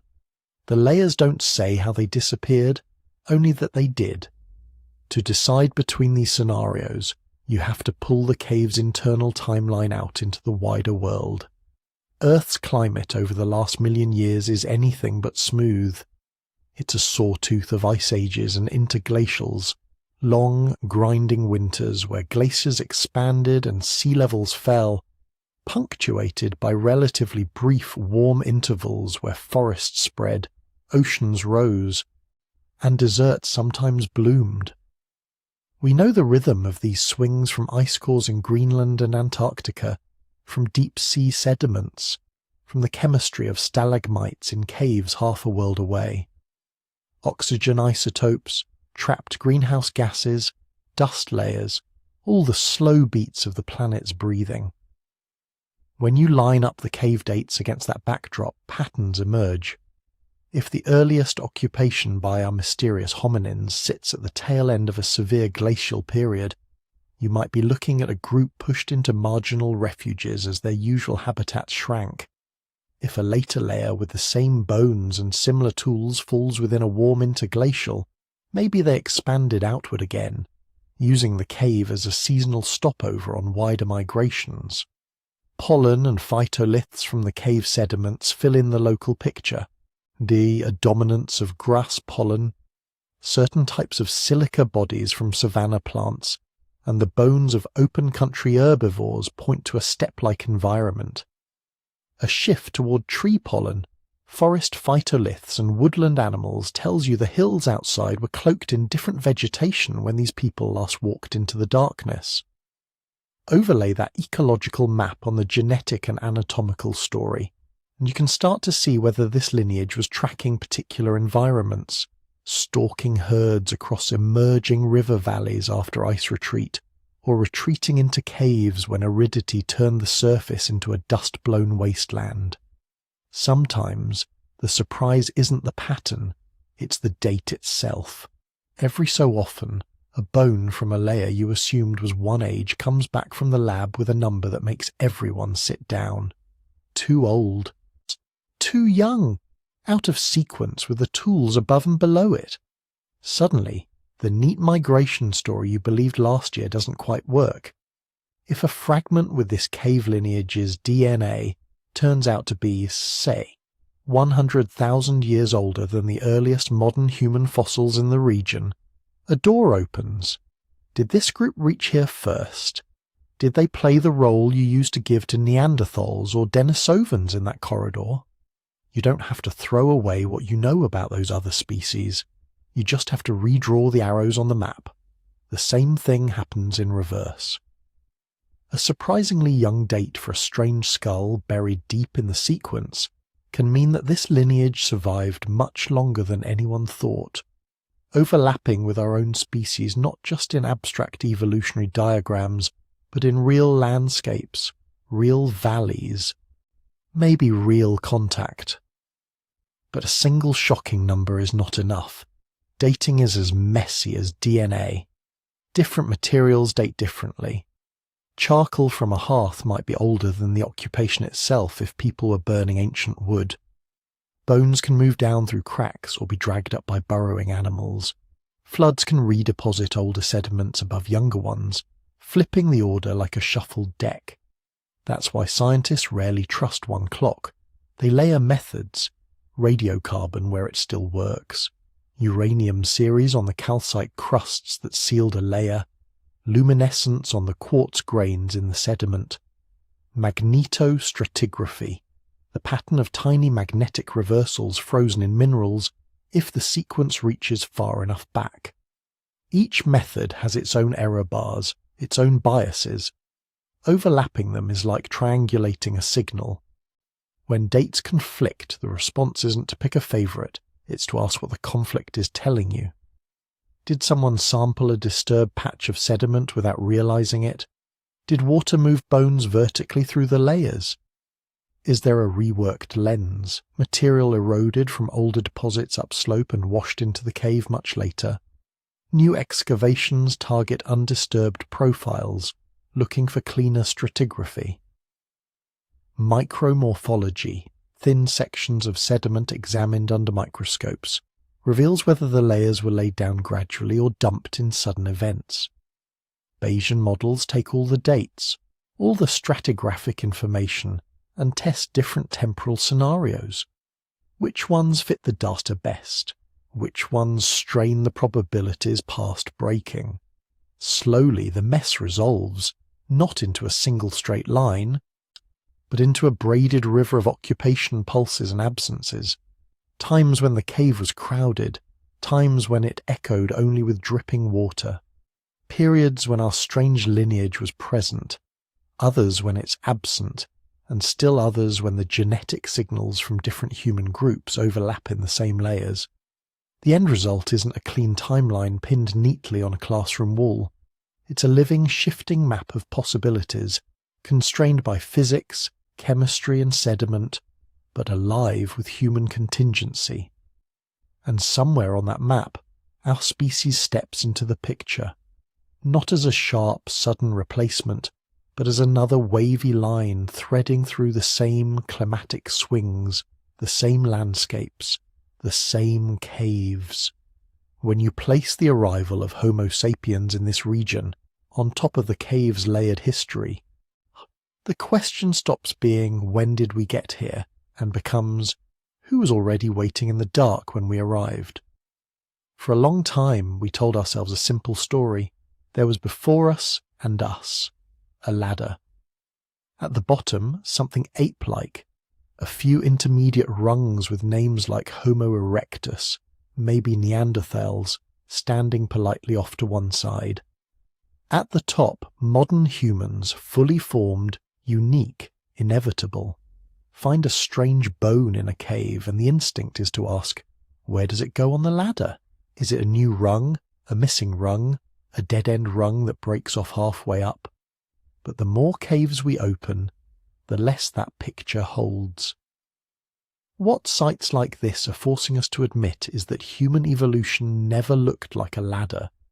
It looked like a river delta, multiple channels, splitting and rejoining, branching off, drying up, cutting new paths, all carrying the same underlying flow. Geneticists sometimes call it a braided stream, and once you've seen it, it's very hard to unsee. Neanderthals, Denisovans, early Homo sapiens, and now these cave people with their odd mix of traits, they're not lined up neatly behind us like ancestors in a family portrait. They're overlapping currents in time and space. They share genes. They share tools. They probably shared fires, stories, and diseases. This doesn't just add another quirky cousin to the family tree. It changes what we mean by family tree in the first place. Because the awkward truth is that human is not a simple category. You can try to define it by anatomy, a particular skull shape, a specific brain size, a chin or no chin, the angle of a hip joint. That works reasonably well when you're sorting clean museum specimens into drawers. It breaks down completely when you're staring at a fragmentary jaw that looks halfway between two boxes no one should have been confident about to begin with. You can try genetics. Does this DNA fall inside the modern human range or outside it? But what does outside mean in a world where Neanderthal DNA makes up a couple % of your own genome if you have European or Asian ancestry, and Denisovan DNA does the same for many people in Oceania and parts of Asia? Set a hard line and you're forced to do something uncomfortable. Declare your own chromosomes human and very similar ones not human, even though you know they once mingled in real bodies, in real communities, through real relationships. Culture seems tempting as the defining line. Maybe human is the species that makes art, buries its dead, uses symbols, plans years into the future. But then Neanderthals start showing up with pigment use, beads, deliberate burials. Denisovan adjacent populations leave hints of complex technology, and now, in this cave, you might have a small-brained lineage arranging space, controlling fire, and producing tools that, if you didn't know their anatomy, you might casually label fully human. So which is it? Bones, genes, or behaviour? The uncomfortable answer is all of them, and none of them alone. When paleoanthropologists argue about whether to call something a new species or a variant of an existing one, they're not just fussing over Latin names, they're wrestling with this messy intersection. If the cave bones are clearly distinct in shape, say, where a different shoulder architecture, a uniquely proportioned hand, and their DNA, if we get it, clusters apart from both Neanderthals and modern humans, you can make a good case for a separate lineage. But if their stone tools look like those of nearby Homo sapiens, if their hearths are organized in similar ways, if they show evidence of similar diets and seasonal movements, the non-human label begins to feel brittle. Because here's something the old ladder story never had to deal with: interbreeding and cultural exchange on a massive scale. The genetic record is brutal on this point. It tells us that whenever two human groups overlapped for long enough, Neanderthals and Homo sapiens, Denisovans and both of the others, mysterious archaic populations in Africa and the ancestors of modern Africans, they almost never stayed separate. Yes, they had children. Those children sometimes had enough descendants that their DNA is still with us today. That doesn't mean everyone considered everyone else part of the same people. Social boundaries can be sharp even when biological ones aren't. You can have marriage rules, taboos, prejudices, raiding, kidnap, alliance. All of that leaves barely any direct trace in the fossils. But what it does mean is that whatever psychological line ancient groups drew between us and them often didn't line up with anything a biologist would recognize as a species boundary. Culture muddies things even more. Imagine our cave lineage living for tens of thousands of years within reach of other hominins. Maybe they occasionally met Neanderthal-like groups in shared hunting territories. Maybe later, then they met Homo sapiens filtering into the region. You don't have to picture constant contact. A few encounters per generation is enough. A handful of mixed heritage children per century is enough. Every so often, a tool-making trick jumps from one group to another. A way of arranging hearths, a preferred hunting technique, a pigment recipe, a tune, a story. Some things move without genes. Some genes move without much culture. Given enough time, the neat boxes blur. So when we ask, were they human? We might be asking the wrong question. A better set of questions might be, how did they see themselves? Did any other group see them as potential in-laws, or only as rivals, or mostly as myths from the next valley over? If you could sit invisibly by their fire, would anything about the way they talked, laughed, argued, or grieved feel fundamentally alien, or would it feel uncomfortably familiar? We will never have full answers to that. But we can say this: whatever these cave dwellers were, they were not an isolated experiment running in a separate pre-human universe. They were part of the same messy interwoven field of populations that eventually produced us. That's what pushes this kind of discovery close to a paradigm shift. Not because new species found in cave is itself paradigm shattering. That part is almost routine now. Every decade seems to bring another surprise.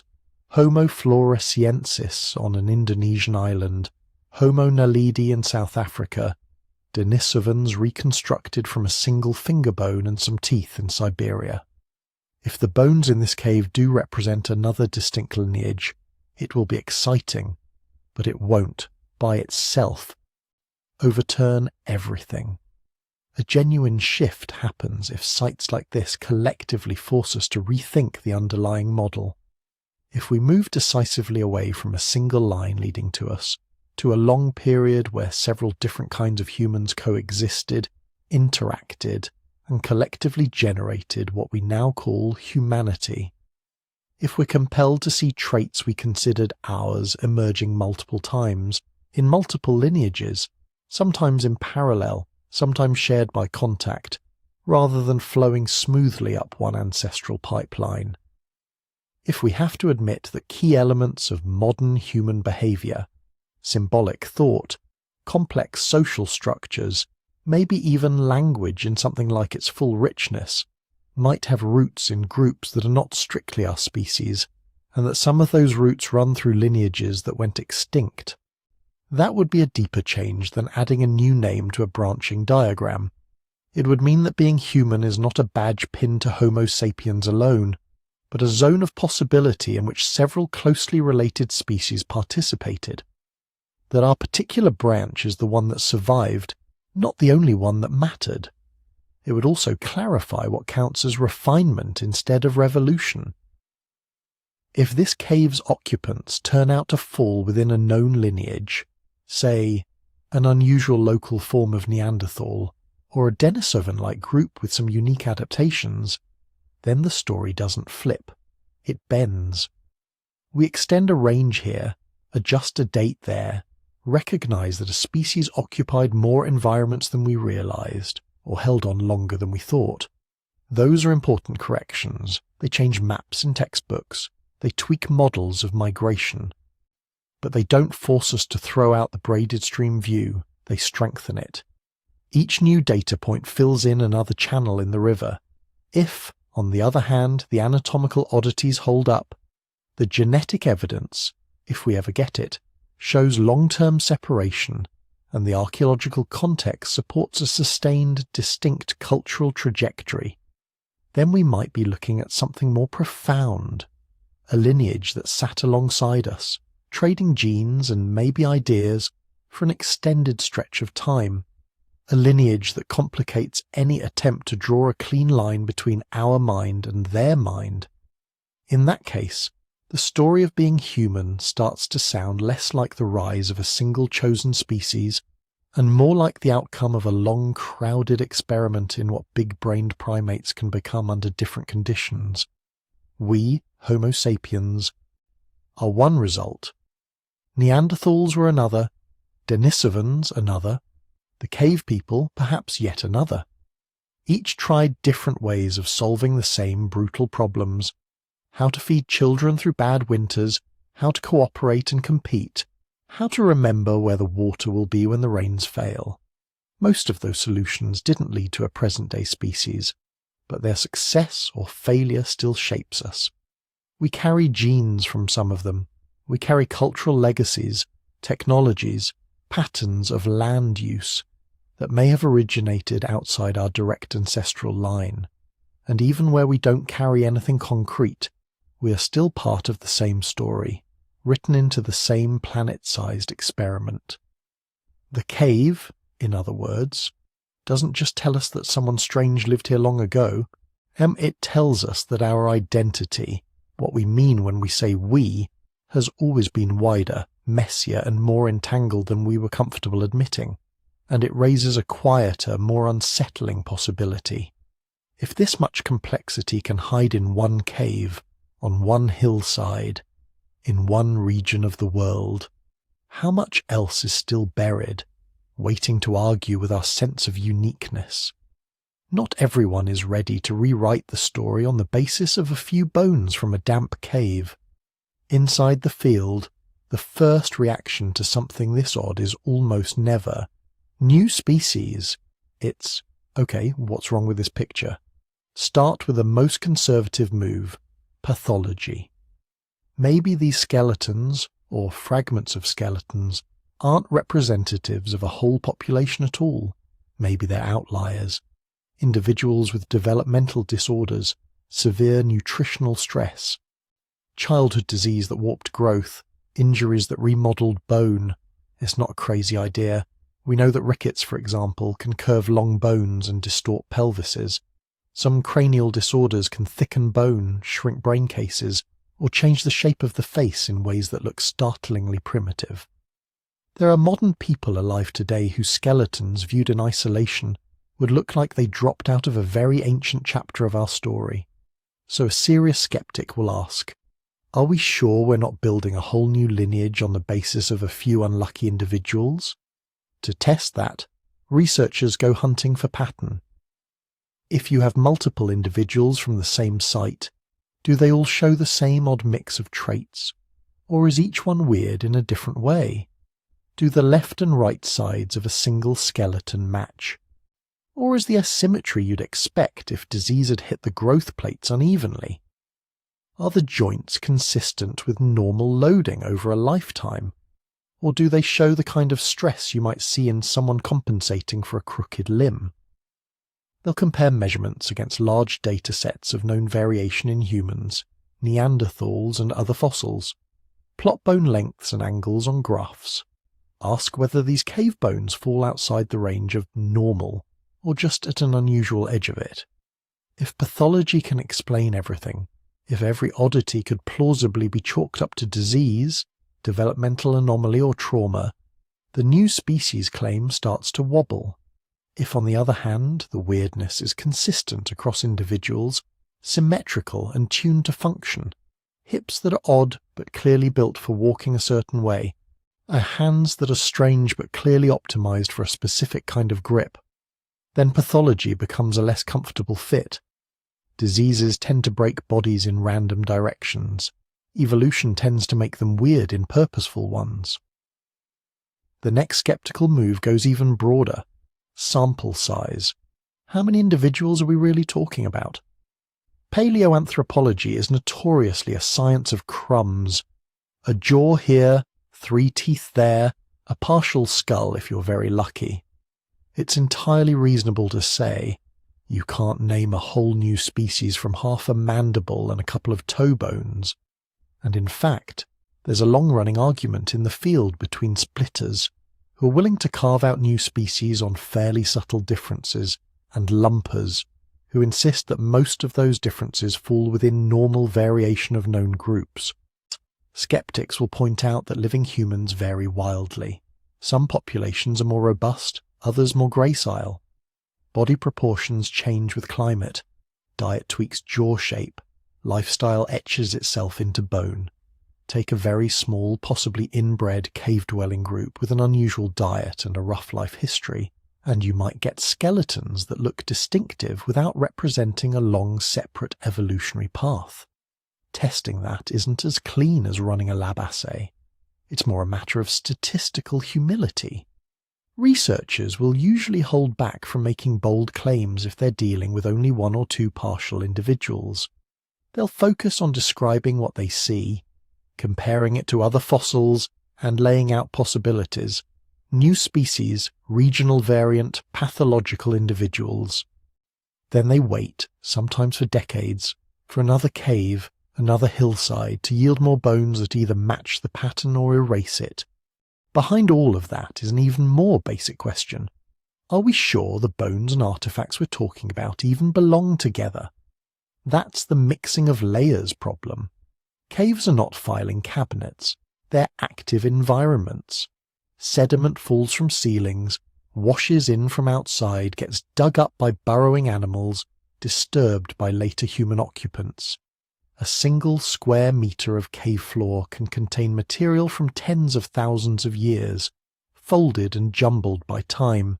If you pull a strange-looking skeleton from one part of a trench and beautiful, sophisticated tools from another, it's very tempting to imagine one individual doing both.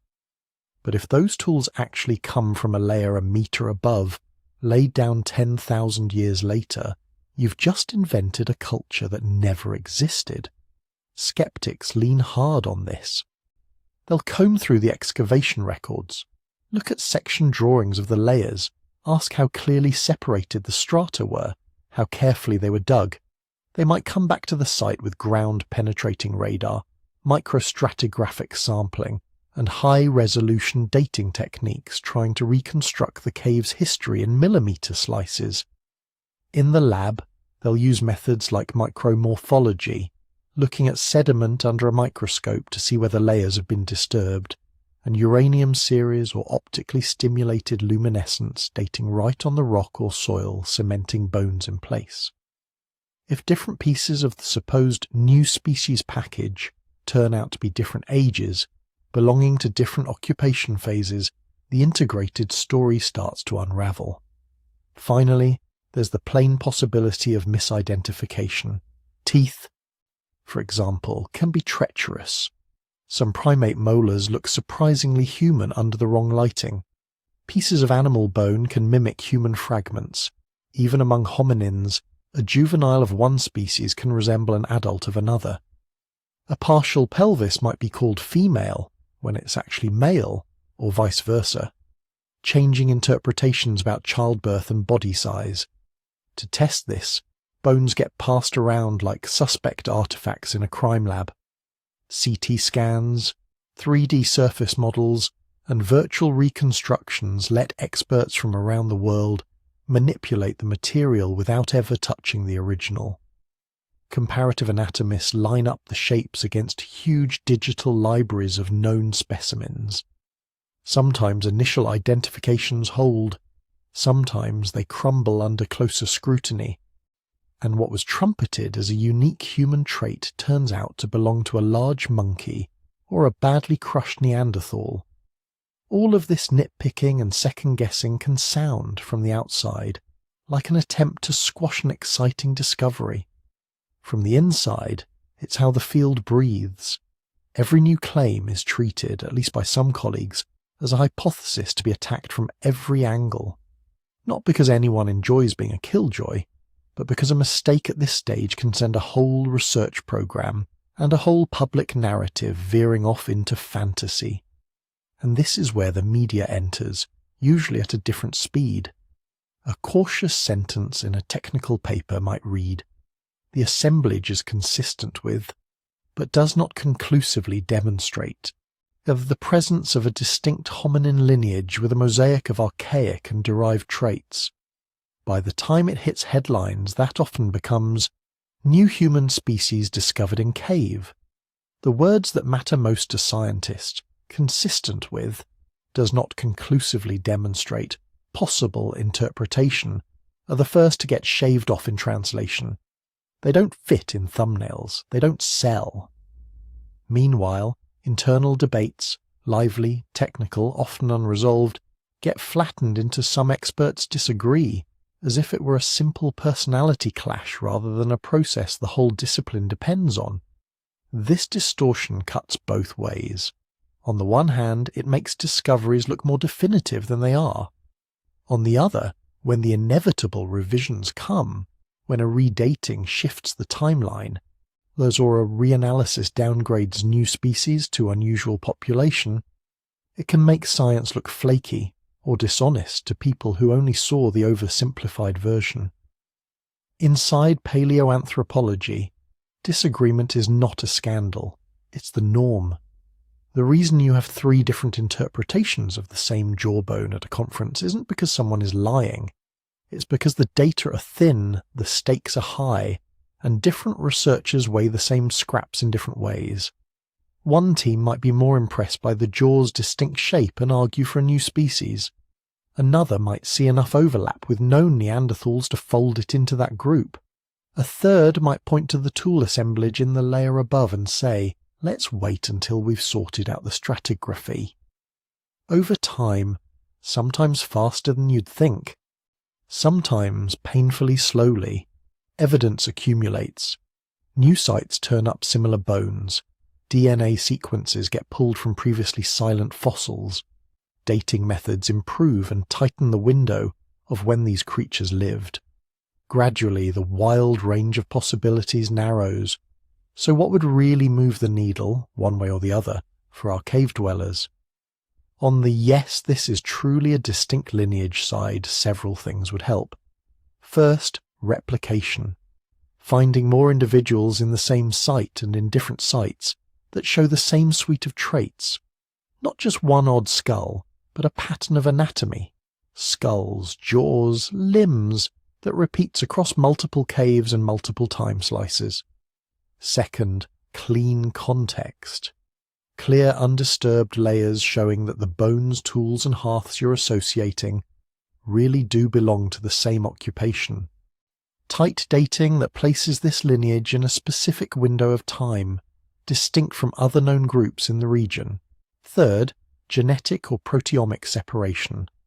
Ancient DNA would be ideal, though it's fragile and rarely survives in warm caves.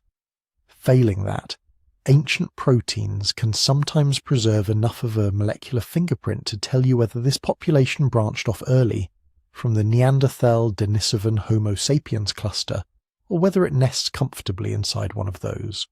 Finally, evidence of a sustained cultural trajectory. If, over thousands of years, this group's tools, habits, and perhaps even use of space show a consistent pattern that isn't simply borrowed wholesale from neighbours, that strengthens the case that you're dealing with a population with its own deep history, not just a local variant passing through. On the "no, this doesn't warrant a new species" side, the decisive evidence would look different. If new finds expand the range of known Neanderthal or Homo sapiens variation until these cave bones fall neatly inside it, that undercuts their uniqueness. If better dating shows that the bones and the advanced tools aren't actually from the same phase, that the odd anatomy belongs to a much older, more archaic population, and the fancy artifacts to later visitors, that decouples biology from behaviour. If genetic or protein data, when they finally come, drop this lineage squarely within an existing branch with no sign of long-term isolation, the rationale for a separate species name collapses. At that point, the story shifts from unknown human to known human doing something we didn't expect in this place at this time. Either way, the discovery matters. In one scenario, we add a new current to the braided river of humanity, another lineage that helps shape our world before vanishing. In the other, we stretch and complicate the currents we already knew about, learning that Neanderthals or early Homo sapiens were more flexible, more diverse, more surprising than our tidy diagram suggested. What the debates, doubts, and alternate explanations really tell us is not that we know less than we thought, but that we're finally starting to ask questions big enough that a single cave, a single skeleton, can't answer them alone. Which leaves one more question hanging in the dark. If this lineage did exist, if these people really walked out of that cave day after day for thousands of years, what happened to them? Maybe nothing dramatic at all.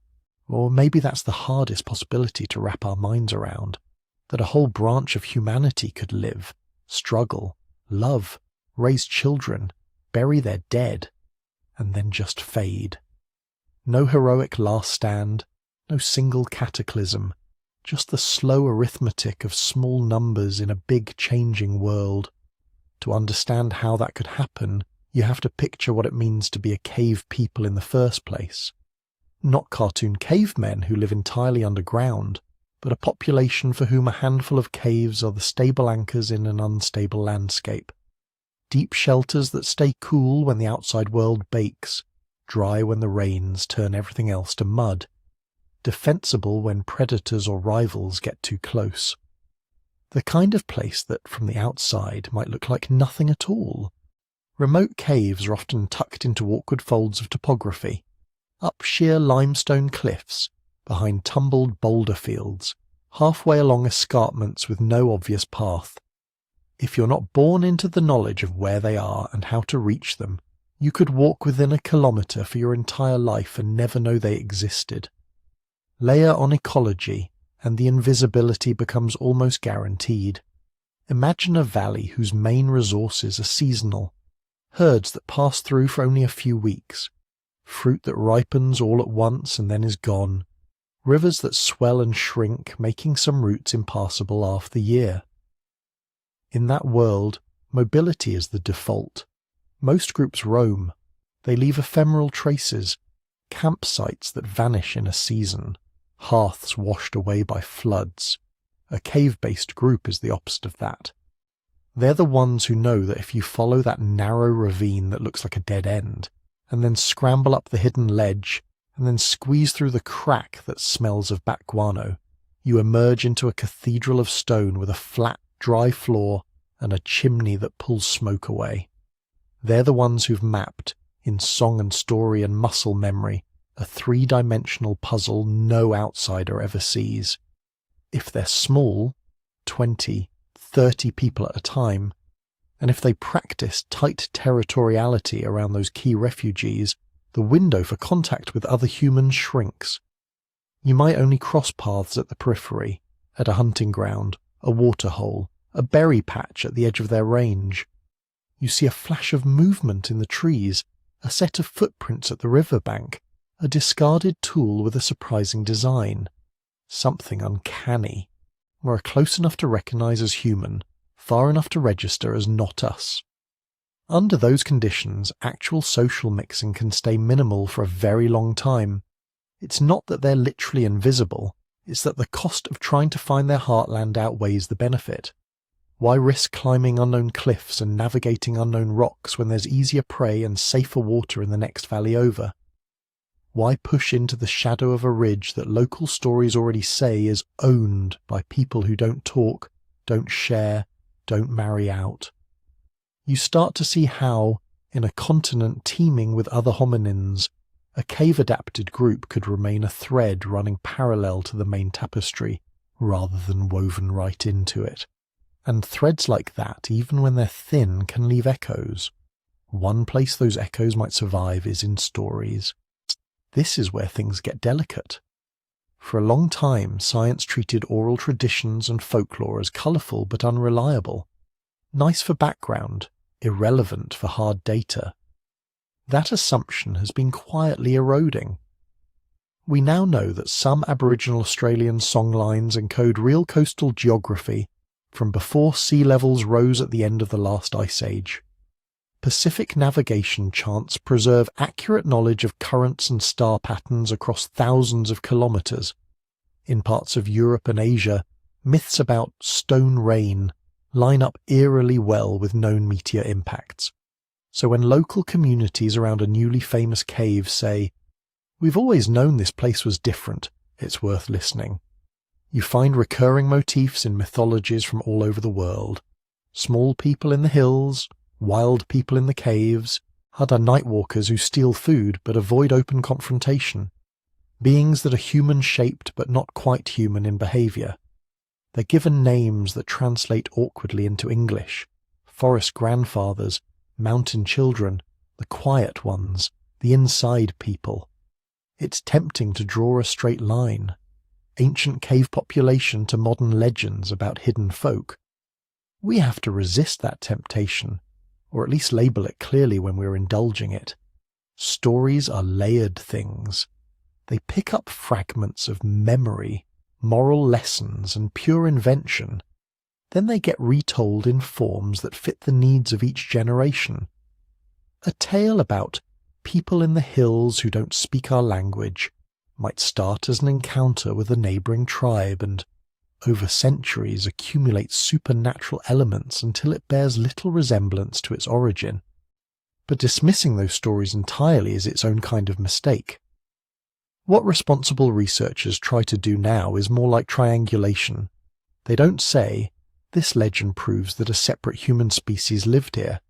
They say, "It's interesting that detailed stories about cave-dwelling others persist in this region and that the motifs are consistent across unrelated groups. We should at least note that, alongside the bones and tools." Crucially, they do this by involving the people who own those stories. Which brings us to the ethics. When we talk about a new species in a cave, it can sound abstract, almost like we're discussing a rare beetle. But real human remains are not just data points. They're ancestors, if not of any living biological lineage, then of cultural landscapes and communities whose roots go deep into that ground. Whose bones are these in a moral sense? In many countries now, you can't answer that question with the scientists and call it a day. Indigenous groups, local villages, regional governments all have claims and obligations. They have their own systems for dealing with the dead, their own ideas about what's respectful and what's desecration. Should the skeletons stay in a distant capital city museum or in a local centre? Should they be reburied after study or preserved for future technologies that might extract more information? Who decides which questions are worth asking? Which tests justify further disturbance? Then there's the question of narrative ownership. When a striking discovery hits the news, the first voices most people hear are not the elders who grew up hearing "Don't go to that hill," and that's the inside people's place. They're the principal investigators, the big institutions, the documentary narrators, the people with platforms. Responsible storytelling means pausing before we spin these cave dwellers into whatever archetype fits our current cultural mood. Noble primitives, tragic relics, savage others, mystical in-betweens. It means asking who benefits from a particular framing. It means letting local perspectives shape not just the logistics of excavation, but the very questions being asked of the site. That care extends forward in time too, because this cave is unlikely to be the last word. If anything, it's a starting point. Future fieldwork might push further into the darkness literally. Many caves that have been partially explored still hide side passages sealed by rockfalls, choke points, or simple fear. New technologies are making those spaces more accessible. Miniature robots and ground-penetrating radar can map voids behind apparently solid walls. Micro-drilling can sample sediments from unexplored chambers without opening them up fully, and you don't always need more bones to learn more about the people who left them. Sediment D. Na is one of the quiet revolutions in this field. Even if no visible remains survive, tiny fragments of genetic material can linger in the cave floor, shed from skin cells, urine, feces, decomposed bodies long since turned to dust. By extracting and amplifying these traces from different layers, researchers can build a timeline of who used the cave when: humans, other hominins, animals. A handful of successful studies have already found Neanderthal and Denisovan DNA in sediments with no bones at all. If the same techniques work here, we might be able to trace the rise and fall of this cave population over tens of thousands of years, watch them appear, persist, and maybe dwindle, all in the fine-grained record of dirt. Beyond one cave, broader surveys could change the scale of the story. Once you know what to look for, particular tool styles, specific ways of arranging hearths, characteristic traces of fire use, you can revisit old excavations and new sites with fresh eyes. Sediment cores taken from nearby rock shelters, overhangs and open-air sites might reveal the same genetic signatures. A pattern could emerge, not an isolated dot on the map, but a constellation of refuges linked by seasonal movements and kinship ties. Or the opposite could happen. We might discover that this cave really was an outlier, a last holdout of a lineage already thinned to almost nothing, surviving in one pocket while the rest of its kind had disappeared. A population whose very success at staying hidden, hugging the underground, avoiding contact, relying on ultra-local resources, eventually boxed them into a corner they couldn't escape when conditions shifted just enough. In either scenario, some questions will remain stubbornly unanswered. We'll probably never know what they called themselves, what stories they told their children about the time before the cave, what they thought the stars were, or how they explained death. We can measure their bones, model their gait, analyze their diet from isotopes in their teeth. We can infer their group size from hearth patterns and their hunting strategies from cut marks on bones. But the experience of being them, the feel of cold stone under bare feet, the sound of voices echoing off the chamber walls, the emotional weight of carrying a body into the back of the cave for burial, will stay, to some extent, beyond our reach. And maybe that's appropriate. Because in the end, the most honest thing we can say about this hidden people is that they were real. They were us in all the ways that matter, and yet they remain partly unknowable. A branch of our family that slipped into the dark corridors of time and left only scattered traces for us to puzzle over. Those traces are enough to tell us that our story has more twist than we imagined. They're not enough to close the book. We're left standing at the cave mouth in our minds, looking into the blackness where their voices once bounced from stone to stone. Aware that there is more in there than we can see. Not just bones and ash and DNA, but the simple, astonishing fact that for a while, in that hidden space, another way of being human flourished. And then, without fanfare, it was gone, leaving behind echoes we're only just starting to hear. So what do we do with that? We stand here with a handful of solid things and a universe of maybes. The solid things first. There really was a time when our genus was a tangle of branches, not a single clean line marching toward us. There really were populations that lived at the edges of maps, genetically distinct, behaviourally specialised, occupying niches we barely knew existed. Some of them, like Neanderthals and Denisovans, are now part of standard human origins lore. Others, like this cave lineage, are still half in shadow. We know that caves can act as time capsules. Bones, tools, soot, pollen, DNA fragments in the dirt. Taken together, they show us that humans and near-humans have experimented with more ways of living than our schoolbook diagrams ever suggested. We know that genetic bottlenecks, climate swings, and sheer luck have shaped who made it through and who didn't. And we know that every person alive today carries echoes of that wild branching past, both in our bodies and in the cultural instincts we inherit. Those are the anchors. Around them swirl the questions that won't sit still.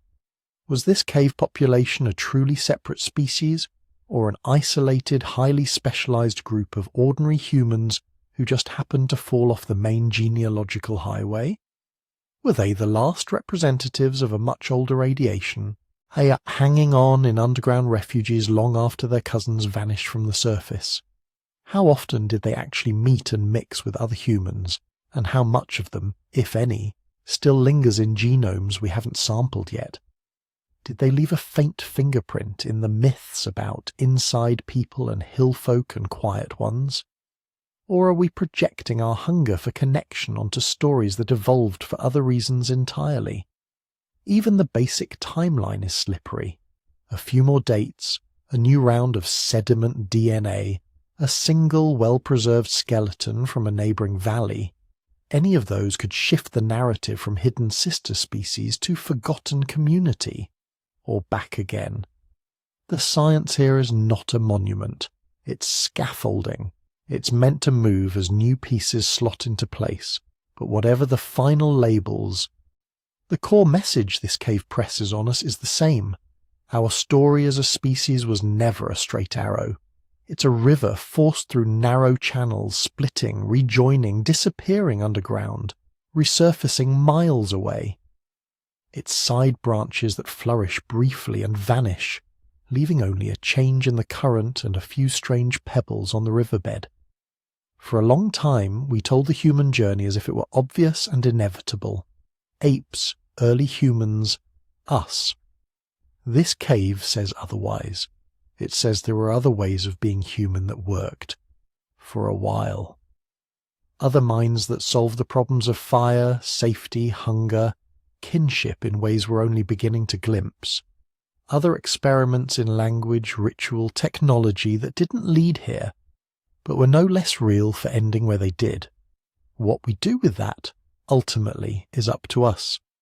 We can treat it as trivia, another odd headline about mystery humans and strange skulls, or we can let it change how we think about ourselves, less as the pinnacle of a ladder, more as the latest configuration in a long series of improvisations. Not inevitable, not guaranteed, but contingent, precarious, and deeply connected to lives that left almost nothing behind. And this is where you come in. Because the story doesn't just live in journals and excavation reports, it lives in the conversations we have about what it means. I'd love to hear your read on this cave people. Do you lean towards separate species, lost cousins, or weirder than both? What part of their world does your mind keep circling back to? The darkness, the secrecy, the ordinary days we'll never quite reconstruct? And tell me in the comments what you think. And tell me where you're listening from. One of the joys of making these deep time journeys is knowing they're being heard from apartments and farmhouses and dorm rooms and night shift break rooms all over the planet that these ancient humans never saw. If you'd like to wander further down this tunnel of prehistory, I've put together a whole book of stories just like this, about forgotten lineages, lost coastlines, near extinctions, and the strange, fragile luck that led to us. You can read more about it and pick up a copy at sleepytimehistory.com. And if you want more explorations of hidden chapters in our past, it genuinely helps to tap like, leave a comment and subscribe. That tells the algorithm there's an audience for slow, careful journeys into the deep past, not just quick takes and simple answers. Somewhere, under some other ridge, there are still caves no one has opened in tens or hundreds of thousands of years. Bones waiting in the dark, ash from fires that warmed hands like ours. We don't know yet what those places will reveal. What we do know is that every time we add another hidden people to the story, the picture of us gets a little less tidy and a lot more true.